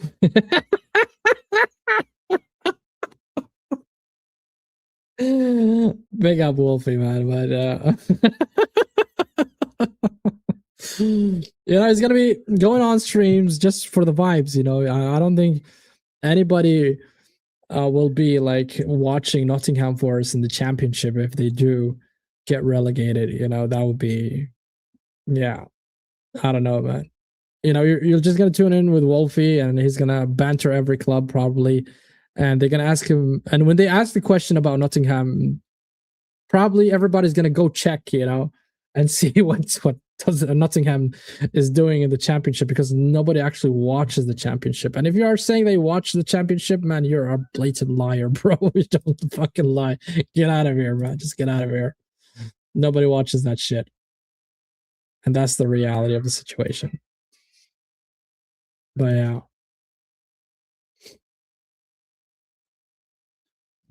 Oh man. By the way, guys, up until that goal, the first goal, I don't think we played very well, honestly speaking. I want to check the stats here quickly so that I'm not spitting shit for, wrong, I would say, statistics, but I'm going to check the stats quickly of the game, of the first half at least. Okay, now let's see. So, shots, we have 8 shots. And they have 2 on target for us, 1 on target for them. Okay, possession. Oh, possession. Sunderland have 52% of possession. The only I wish for more is Spurs, but that's not. Yeah, that's very. No, I don't think it's gonna happen. I don't think so. By the way, Sunderland have better possession on the ball. Passes, they are slightly higher. I mean, marginally higher. 154 passes for them, 147 for us. Passing accuracy, almost the same. We're 84. They recorded 83% accuracy. Fouls, same, 5-6. Yellow cards, they have 2. We have 1. Offsides, we have 2. They have 1. Corners, we have 3. They have 2. So, in reality, I think Sunderland are playing head to head with Arsenal. And the stats are not lying. I mean, this is what I thought of with the eye test, and I just proved it, and I just fact checked it with the stats here of the first half, and it's true. It's true. Sunderland are playing better overall against Arsenal in our gaff. I told you guys it's a problem, and probably if I have a stats that breaks down a certain minute, like up to the before like 5 minutes or let's say a couple of minutes before the goal, I think what I've seen crashing numbers from Sunderland. But it is what it is. As long as we score, as long as we secure 3 points, I couldn't give two fucks about the performance, honestly speaking. Because I understand we are playing in multiple competitions and we somehow need to rotate the players. So for you, just to get the 3 points by any means necessary is the key here. And if you are having a bad day in the office, that's fine, as long as secure the 3 points. Champions win. That's all I'm saying. That's all I'm saying. I have to put the pressure on City. All right, the players are back on the pitch. The second half will start soon. By the way, guys, this is a very good stat. The fewest away goals. I don't know if that's conceded or scored, but Sunderland are like, I think that's scored. Okay, that's why Sunderland are bad playing away. All right, Arsenal are during the huddle, and I'm seeing only Rice that is giving the instruction. Do you think because of the language barrier that Gabriel Magalhaes is having, cannot, address in English properly, I would say, fluently?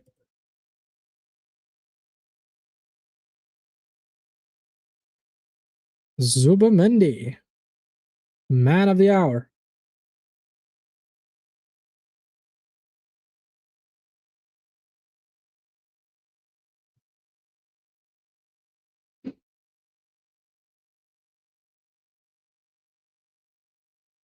All right. No substitutions so far for both teams. They're going with the same lineup.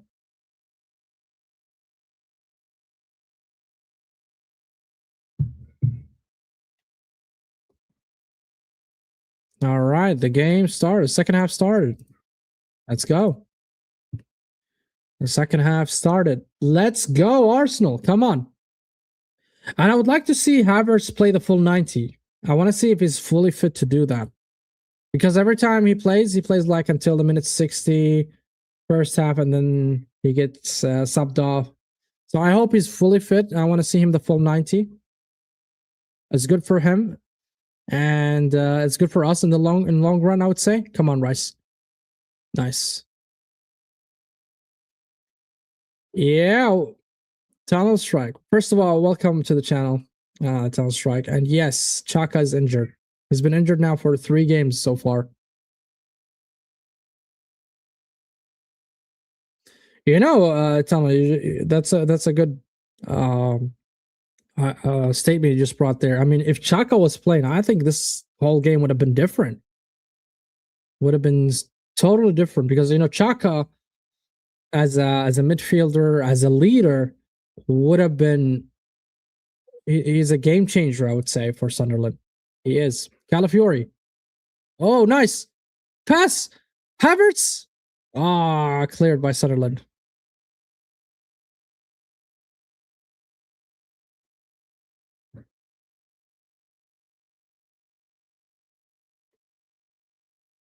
Okay, Madueke. Nice pass to Havertz. Goes back. Timber. Saliba with a cross. Oh my god, that's an awful cross. To Trossard.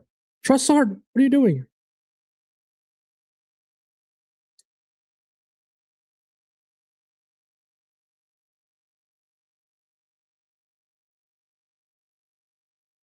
Nasty touch by Trossard.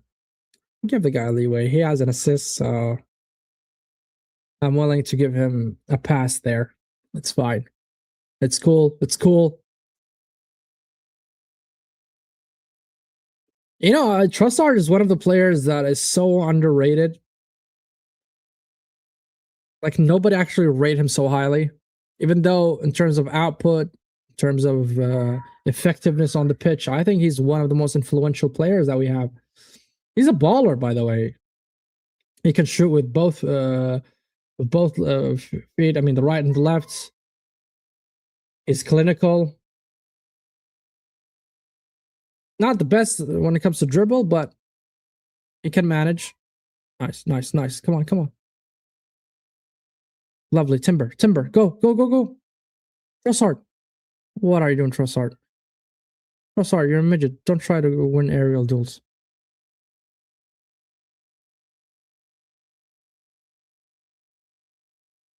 Sunderland on the counter.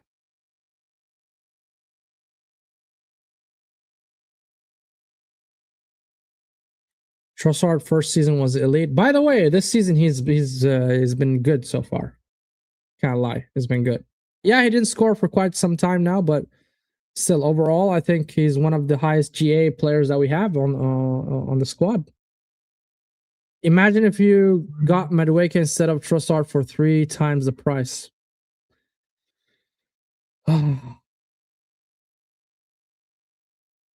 Oh, shot from Sunderland, and Raya just saved it. Oh my god, Sunderland, man. Yeah, Tunnel Strike, you're just, putting salt in the wound right there.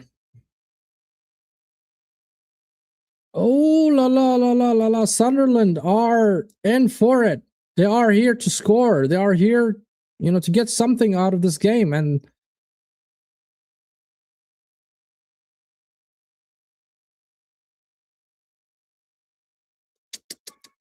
shit, man.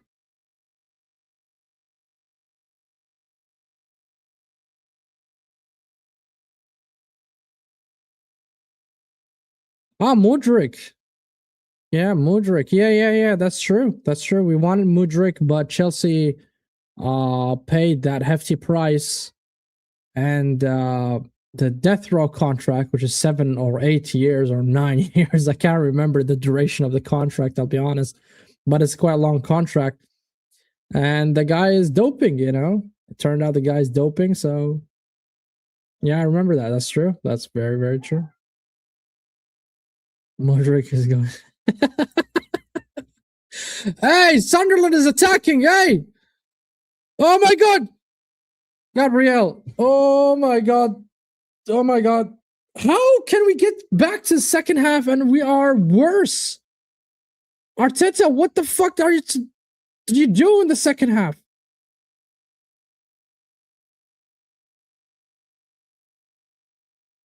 Now a substitution is a must. That was a good one, Denzel. That was a good one, bro. That was a good one. I'm gonna give you that.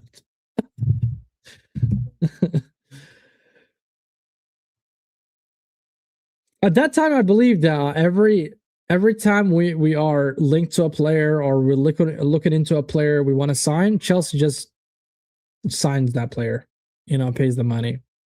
Caicedo is another player, by the way, that also wanted him before Liverpool and before Chelsea, but Chelsea just swooped in, paid the 105 or 100 whatever million that Brighton asking price was.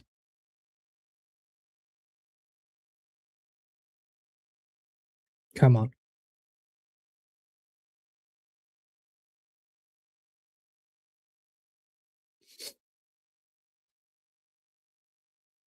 This is on the manager, guys, that we come to the second half and we're worse than the first half in terms of performance. That's on the manager. Either your talk was shit, and if a player is not performing and you haven't subbed them off, that's also on you. Completely on you. Nobody to blame here. Come on. Havertz.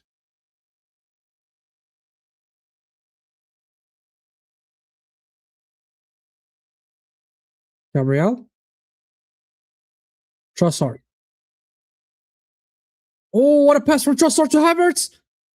Havertz. That first touch was awful from Havertz. Havertz shot! Went wide.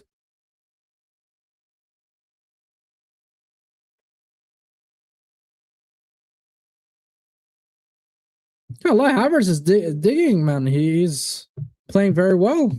I'm liking this. By the way, guys, don't forget to hit the like, man. Hit the likes up, bro. Hit the hype button. Also, subscribe to the channel if you're new. We're closing in on 500 subs.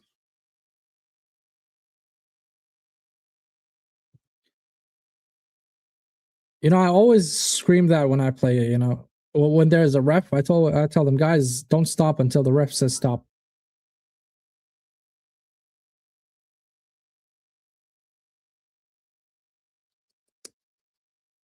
What's going on, man? What's going on with Arsenal, yo? I never understood the price. At least flops like Joao Felix, Coutinho, Grealish were class before they got big money moves. This Modric guy played for a random club. Never even heard of him. I think there was a lot of, you know, political reason behind that price tag. If you check the team and which country they signed him from. I mean, I don't want to get into politics and all that. We are here just to discuss sports. But I genuinely believe that uh, there is a political reason for that as well. I just do.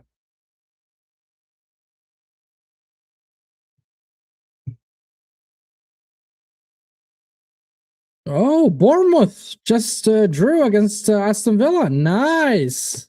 Nice. One contender down.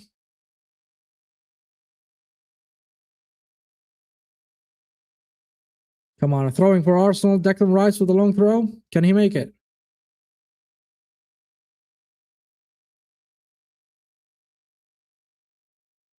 Long throw from Rice. Inside the box. Trossard. Come on. Mm.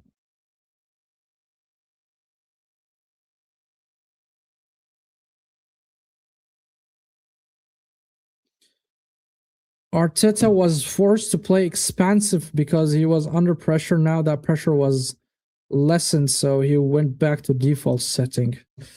Yeah, I think you're right. I mean, every time, I would say that's his comfort zone, basically, and I'm not liking it, to be honest. I'm not liking it. I'd rather see Arsenal, but at least he said that every time they play, they're gonna go with the conviction of winning, and they want to win every game. So at least they're doing that. And if he wins the games, I'm not gonna complain. I'm gonna be happy. It's just a matter of is it sustainable, and especially when you start now facing very tough teams in the other competitions like the UCL, like the now the Carabao Cup final, the FA Cup as well. I mean, if you do win against Wigan, it's gonna be a tough teams. I mean, and those teams, I don't think they're gonna show you mercy.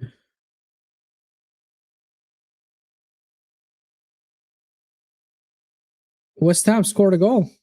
3-1. West Ham 1, Chelsea 3.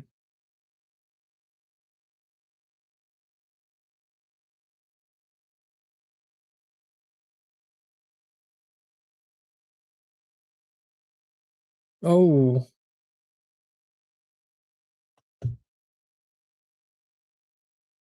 Okay.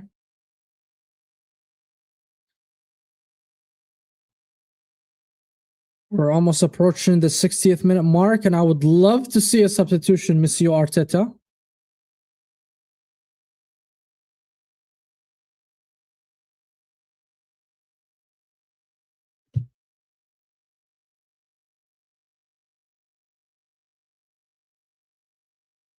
Come on, Raya.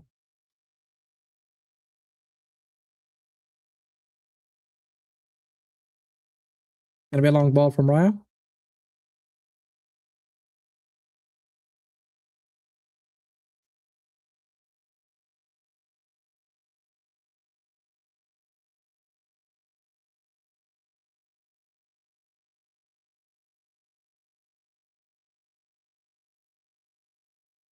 Come on.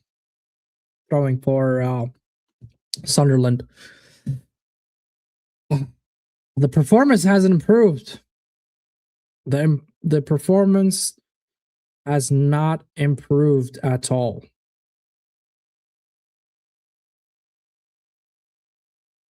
Even the possession, look, 52% for Sunderland still.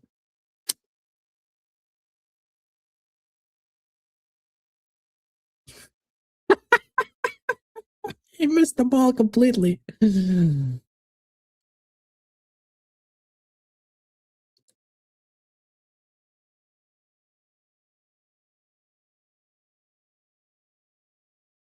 Look at Jesus, man.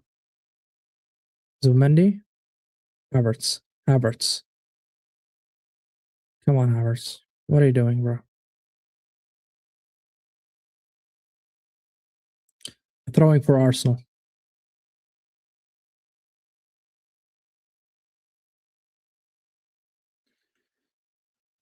Dun dun dun dun. Being second. Oh, before I read that comment, hold on. Martinelli, finally. Arteta's listening, guys, to my stream. I just said that I would love to see a substitution at the 60th minute mark, and here we are. We're seeing Martinelli. Probably instead of... I generally don't know if he's gonna sub off. Oh, we're seeing two players. Eucharist, yeah! Yeah, man!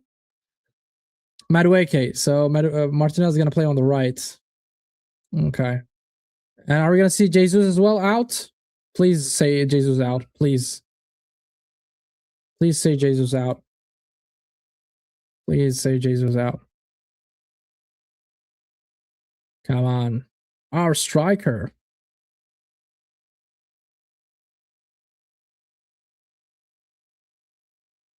There we go. Gabriel Jesus out. Thank God. So Madueke out. I'm just updating quickly the lineup, so you guys are always updated here on the Football Rig. don't need to go anywhere to find the updates, who's playing, who's not. Keep you always tuned in, keep you always updated. And Yucker is in. Nice.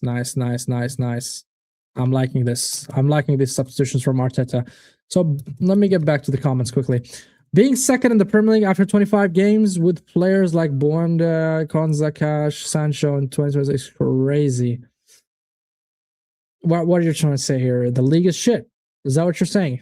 Is that the boat you're in right now? Oh my god. Calafiore again, man. Why the hell is Calafiore still on the pitch?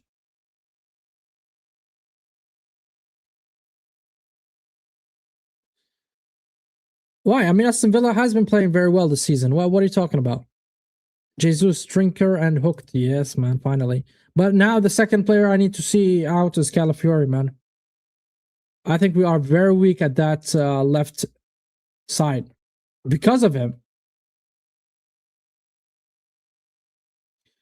Talent Strike, you haven't answered me. So you think the league has dropped off in terms of levels? Let me know in the comments.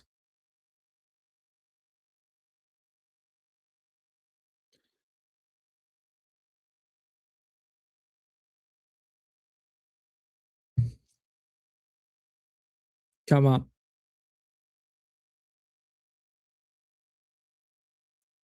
I think we're going to see a huge improvement with Martinelli and Gyökeres on the pitch in terms of the attack. But the defense, we need to improve better, and we need to see Hincapie instead of Calafiore. Goal kick for Arsenal.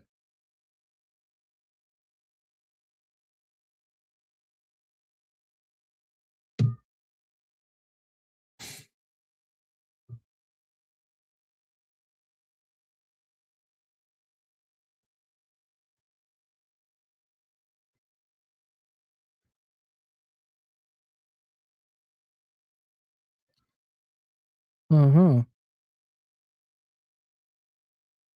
Oh. Come on.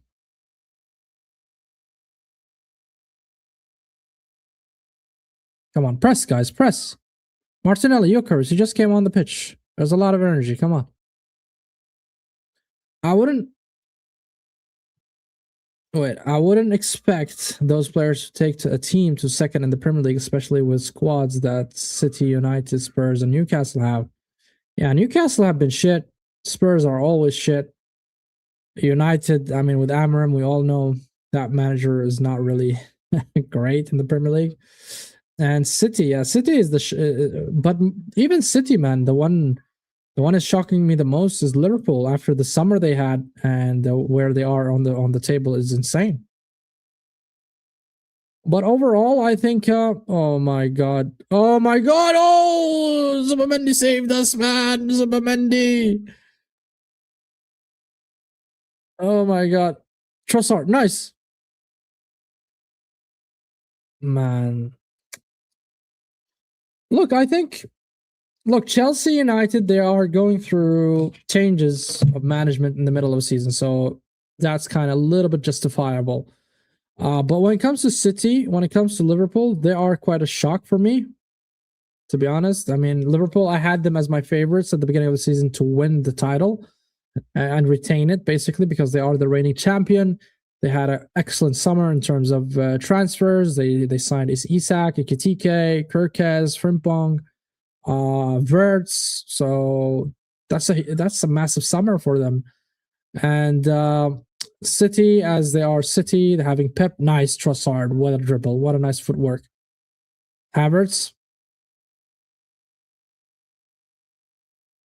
City has been really bad this season. Defensively, they are not sound. They're not structured. And also, they missed a lot of clutch players. And what I mean by clutch players are players that usually get them the win out of nothing. And those are the likes of Kevin De Bruyne, the likes of Gundogan. And they don't have these kind of players and caliber anymore in their squad. I mean, we've seen Foden. He kind of not performing in the level of KDB. We've seen, the only guy in the midfield that is performing at City is Shirky.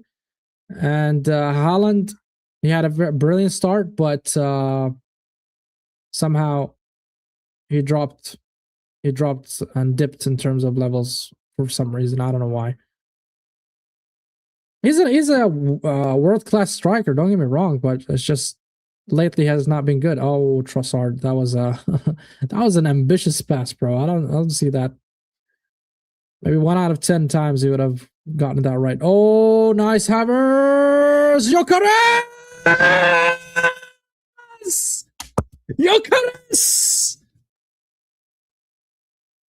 Ew! I told you guys, the striker, man, Jokeres. That's what we needed, is Jokeres, man.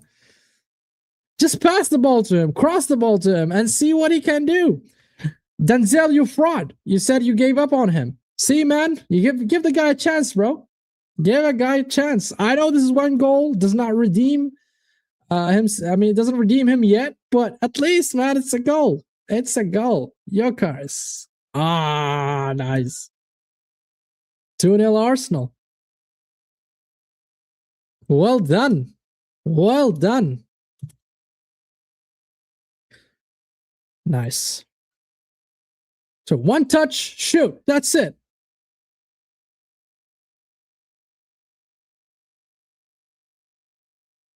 One goal doesn't get me giddy. Relax.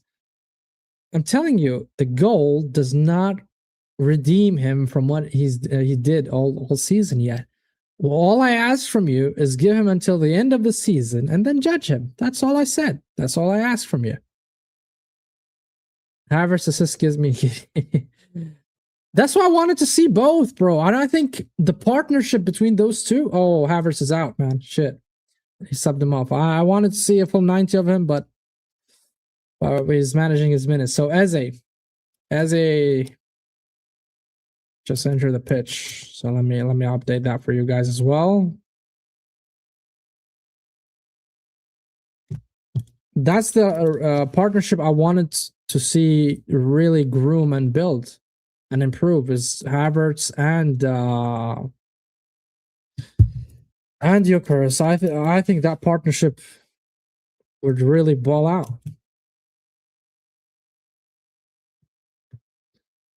But unfortunately, Havertz has been subbed off, and Eze is in. Eze is another player that has been underwhelming. Big signing, 65 million, and permanently proven, but yet he hasn't really performed to that level, except for the North London derby where he scored a hat-trick. That's the only performance that I can really say that, wow. I am surprised Eze agreed to transfer to be a rotation player. I don't think that's the case, Talonstrike. I think you're being disingenuous, to be honest, because I think those players, when they come in and they are like Eze, for example, they believe themselves and they believe they can be in the starting lineup and be the main guy. I don't think they came in to be a rotational player. They're there to compete for that spot. As a top gooner, that also, I mean, he is a hell-end product as well, so that kind of plays a factor. But again, I don't think he accepted to be a rotational player. I think he accepted the challenge that it will be difficult for him to be chosen as the main guy, and he said, okay, I can do it. I can do it. No player should have that kind of mentality or thought process, is that I'm there as a rotational player. Oh, Martinelli with a Trivella again, but a little bit too much for Rice to you know, even the young players or the underrated players in the world of football, they go into the big teams. They know that it's going to be difficult for them to start ahead of a certain star, a certain player, but they're willing to take the risk and say, okay, you know what, I'm good enough and I believe in myself and I think I can be the main guy. You know, everybody thinks that, at least, and that should be the way of thinking of any competitive athlete. You know, that yes, I'm the guy, I'm the main guy. If you don't have that kind of mentality, then you know, sports is not your thing, bro. Just find something else.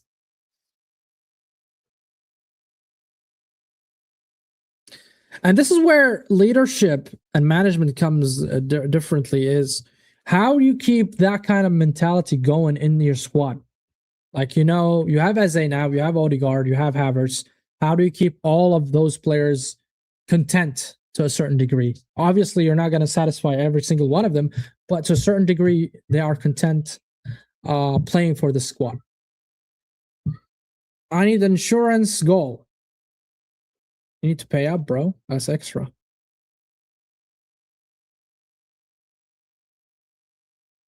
Jokeris. Nice. Nice, Jokeris. I'm saying. Jokeris with a run. The hold up from Jokeris. Putting your body, pushing the defender away. That's something that Jesus will never do for you. Never. Ever. You'll fall off.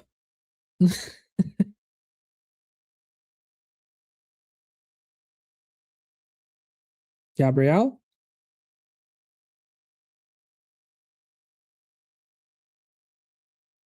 Come on.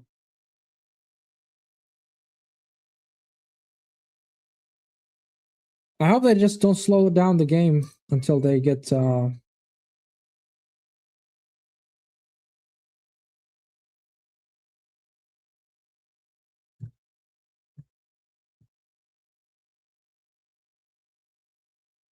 what did I predict for the game?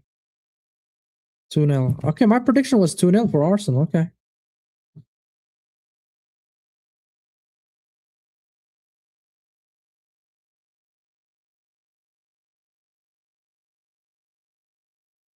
Come on.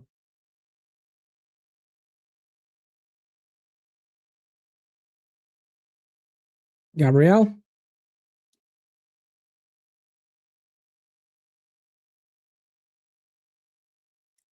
Rice with a long ball. Rice.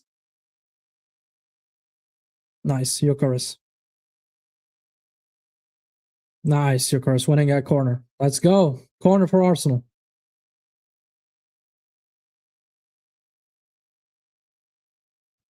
A set piece, you mean? Talking about City, Shirky is a proper baller. Agreed. Him and Reinders were arguably two best midfielders available in the summer. Still, their midfield is mediocre this season. Yes, and that's on Pep. That's on Pep Tunnel. And that's the thing with City, no matter how they screw up in terms of signings, next window, they're just going to rectify it. Own goal Ballon d'Or is mad. Rice delivery and cleared by Sunderland. Okay. Eze, shoot! Oh man, that second touch from Eze was unnecessary. Just shoot from the first touch.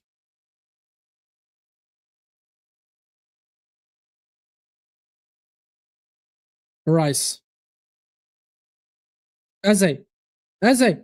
Nice. Yeah, that's fine. That's fine. At least he shot from the first touch. That's fine. That's how it should be.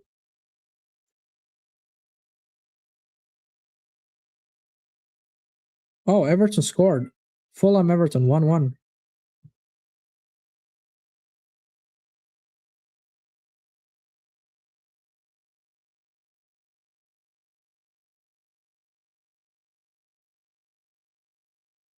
There we go. Oh, Sunderland in the attack. 3 versus 3. Oh my god. Okay. Oh, by the way, Hincapie came in. I didn't see that. When did Hincapie got on the pitch? I haven't seen that. So Calafiori out.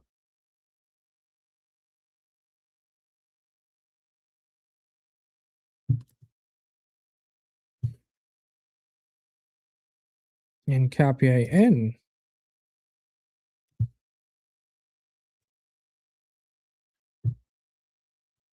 There we go. Now it's updated.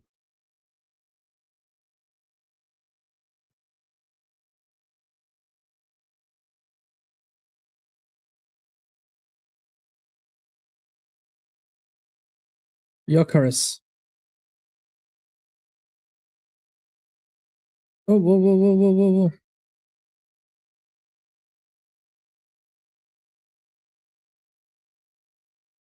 Come on, Rice. Trossard. Trossard. Cross and cleared by Sunderland to a throwing.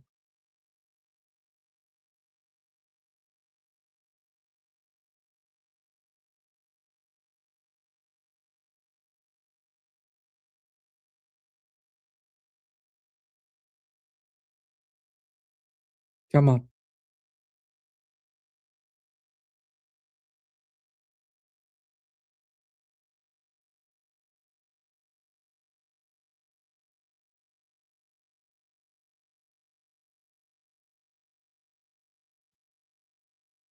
Eze?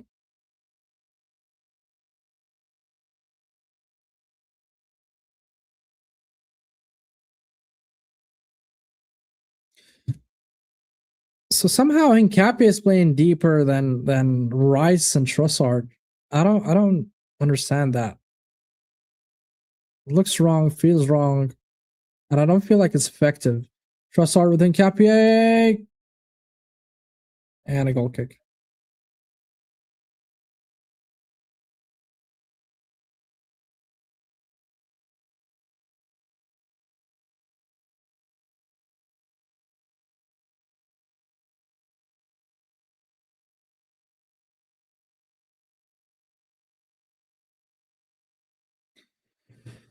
Oh, 13 minutes to go, so we're gonna embrace ourselves for the win. I think we secured ourselves 3 points here at Emirates.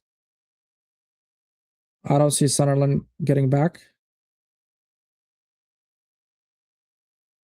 And Arteta did what I wanted him to do, which is, the substitutions we talked about in the first half.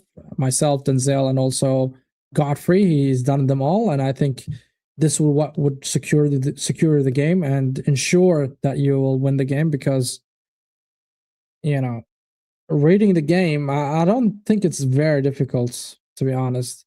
Unless there are certain factors that we're not seeing behind the scenes, which is the fitness of the players, the readiness, and all that stuff.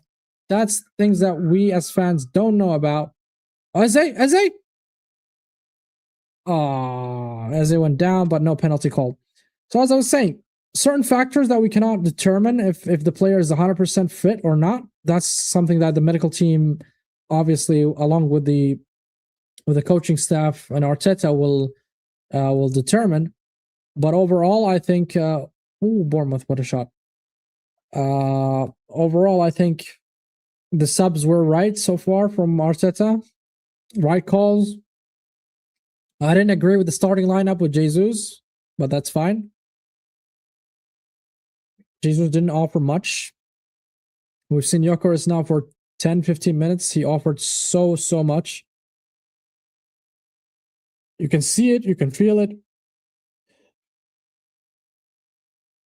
He offers you something tangible up front. Where Jesus, I think, in such games like against Sunderland, where they are very strong physically, he doesn't really offer you that much. He doesn't.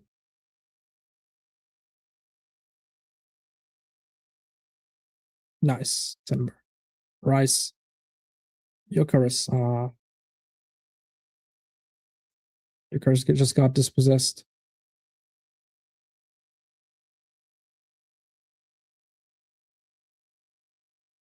Sunderland on the attack. On the right side. Cross and blocked by Hincapié. Nice.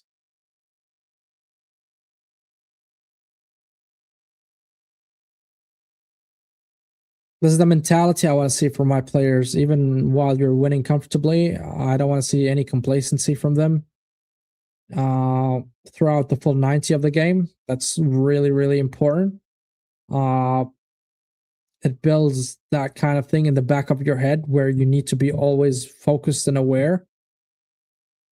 And never, which mitigates and reduces the chances of, slipping up making stupid mistakes, errors that can lead to the opponent in terms of ascendancy or giving them momentum for that matter. So that's important. You don't do that. Very, very important. The emotional factor in the game goes, a long way, guys. Oh shit! Everton scored. Everton 2, Fulham 1.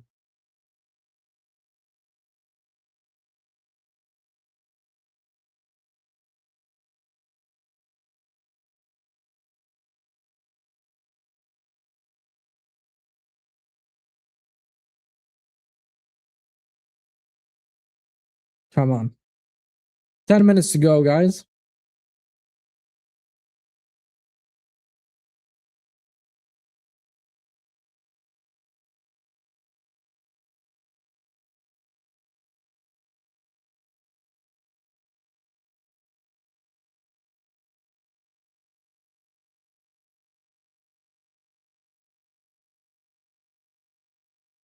Fulham are bottle jobs. Why? Because they have a lot of players from our team. Should back them up a little bit. They have ESR, they have Awobi, they have Leno. Nice, Trossard.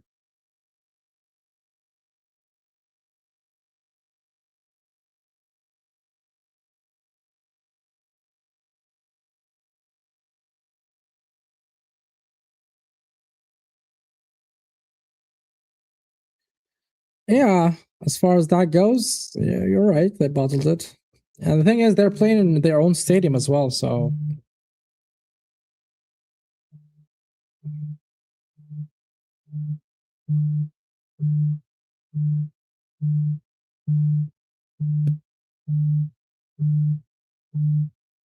Fulham is our B team.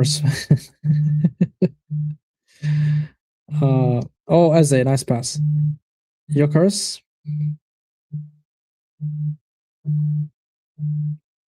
Trossard, Eze. Nice. And Cappy on the left. Trossard. Cross.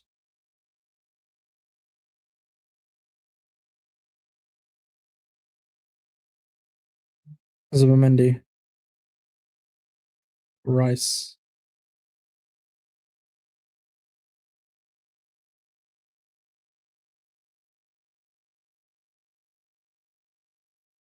And Cappy cross and a corner for Arsenal. Corner for Arsenal in my favorite side, where Declan Rice normally takes it. We're gonna see another deadly delivery from Declan, our captain in disguise.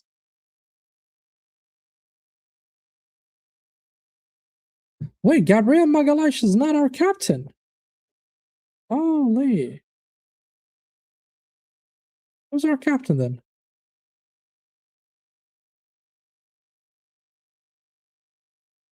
Oh, he is our captain. No? Oh, the armband and said, oh, what a delivery. But nobody to follow up. He's hiding the armband.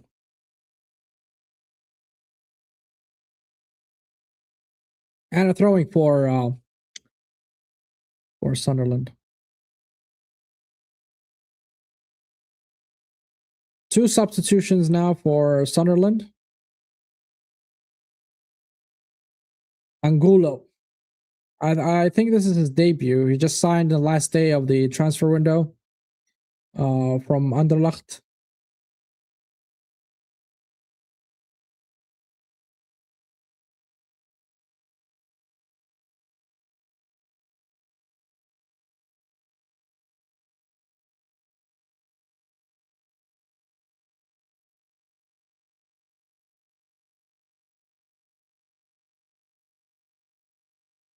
Brobby and Hume out. Angulo and Isidore in.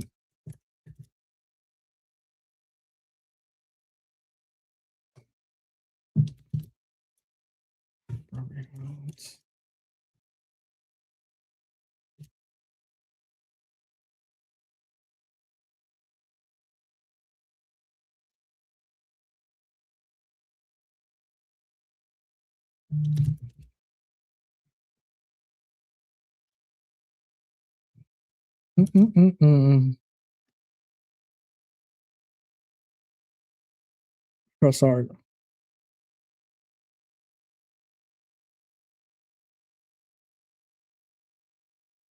Press hard.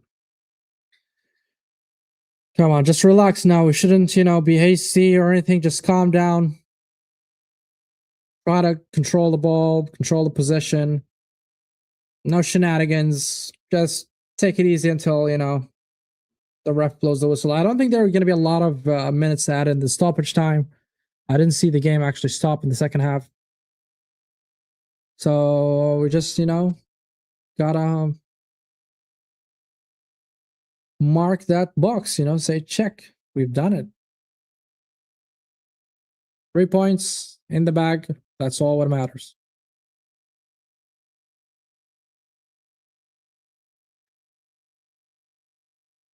Nice.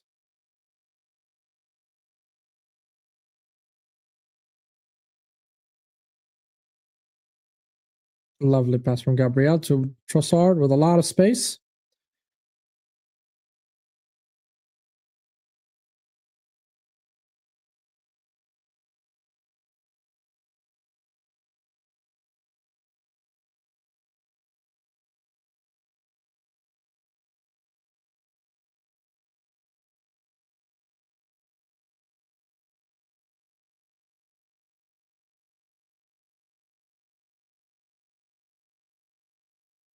Oh, we have a player down.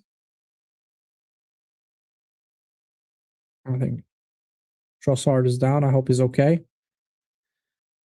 Oh man, looks like a hamstring injury. No, man.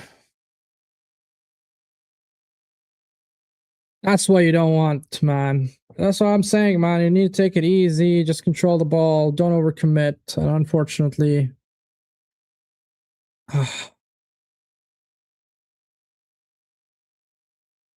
Yeah, man. It's awful to see. Trossard is down. I think he's going to be subbed off.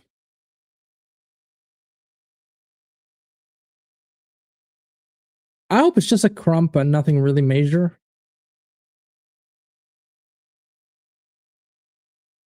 Norgard now is preparing himself. Just add it to the pile. Just add it to the pile.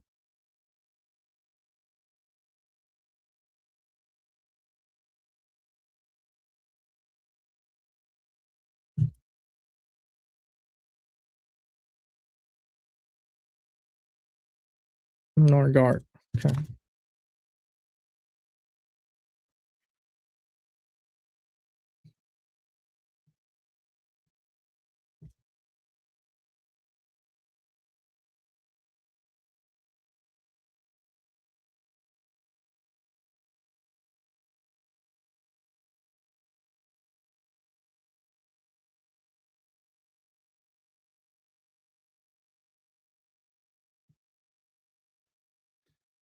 Okay.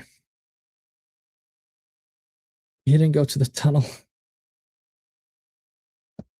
Sometimes in terms of injuries, you don't really feel it until the next day, or at least when I'm saying the medical staff will only do their scans probably later on and find out if he's okay or not. So let's just hope he's okay,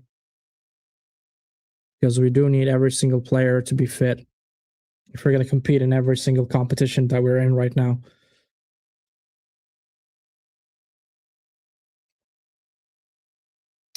What matters here that we got 3 points. We're closing on the league. That's really, really important.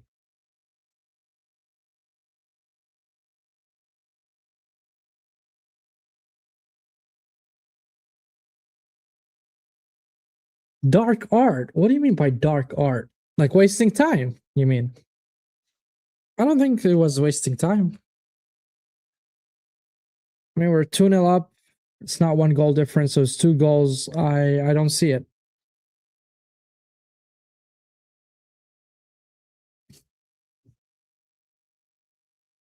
Free kick for Sunderland. 6 minutes added. What the hell, bro? This guy's a fraud, man.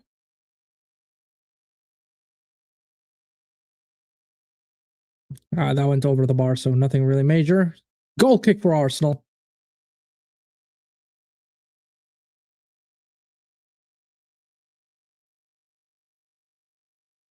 Come on.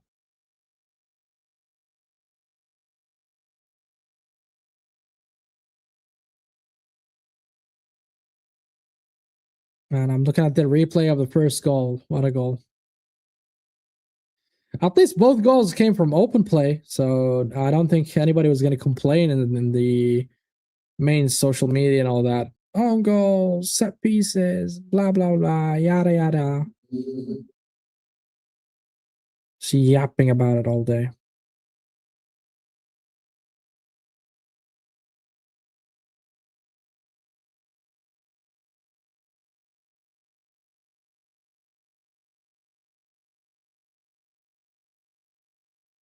Come on.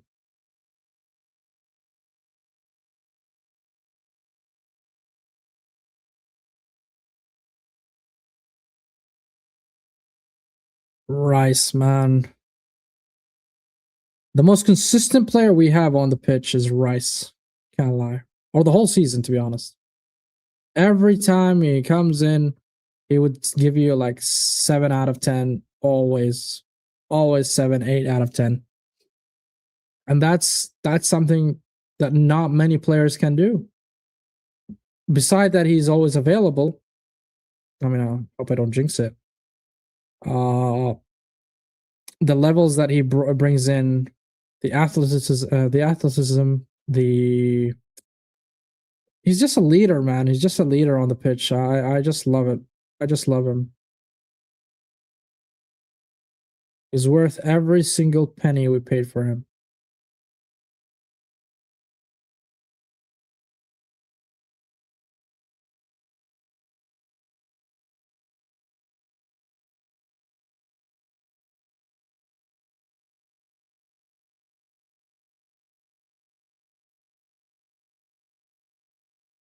Nice. Martinelli, making the run. Martinelli, you have your curse with you. Your curse is with you. Nice. Let's go. Let's go. Well done. Well done, Martinelli. Well done, Eucharist. 3 goals, 3 points. Brace for Eucharist. There we go. Man, I told you, man, Eucharist is better than this guy, Jesus, man. This bum. Holy moly, man. Wow. Martinelli with a pace. Look at Martinelli. Lovely. And I love that he passed the ball. I love it.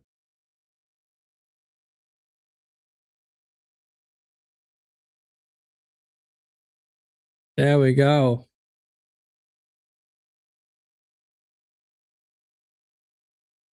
Well done, Eucharist.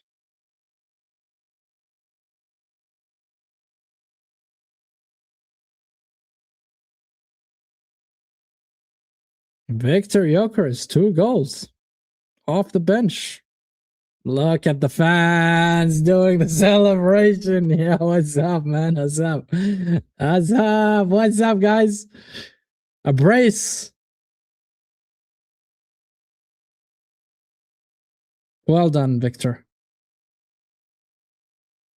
And this is what I want to see now. Next game, I want to see him starting.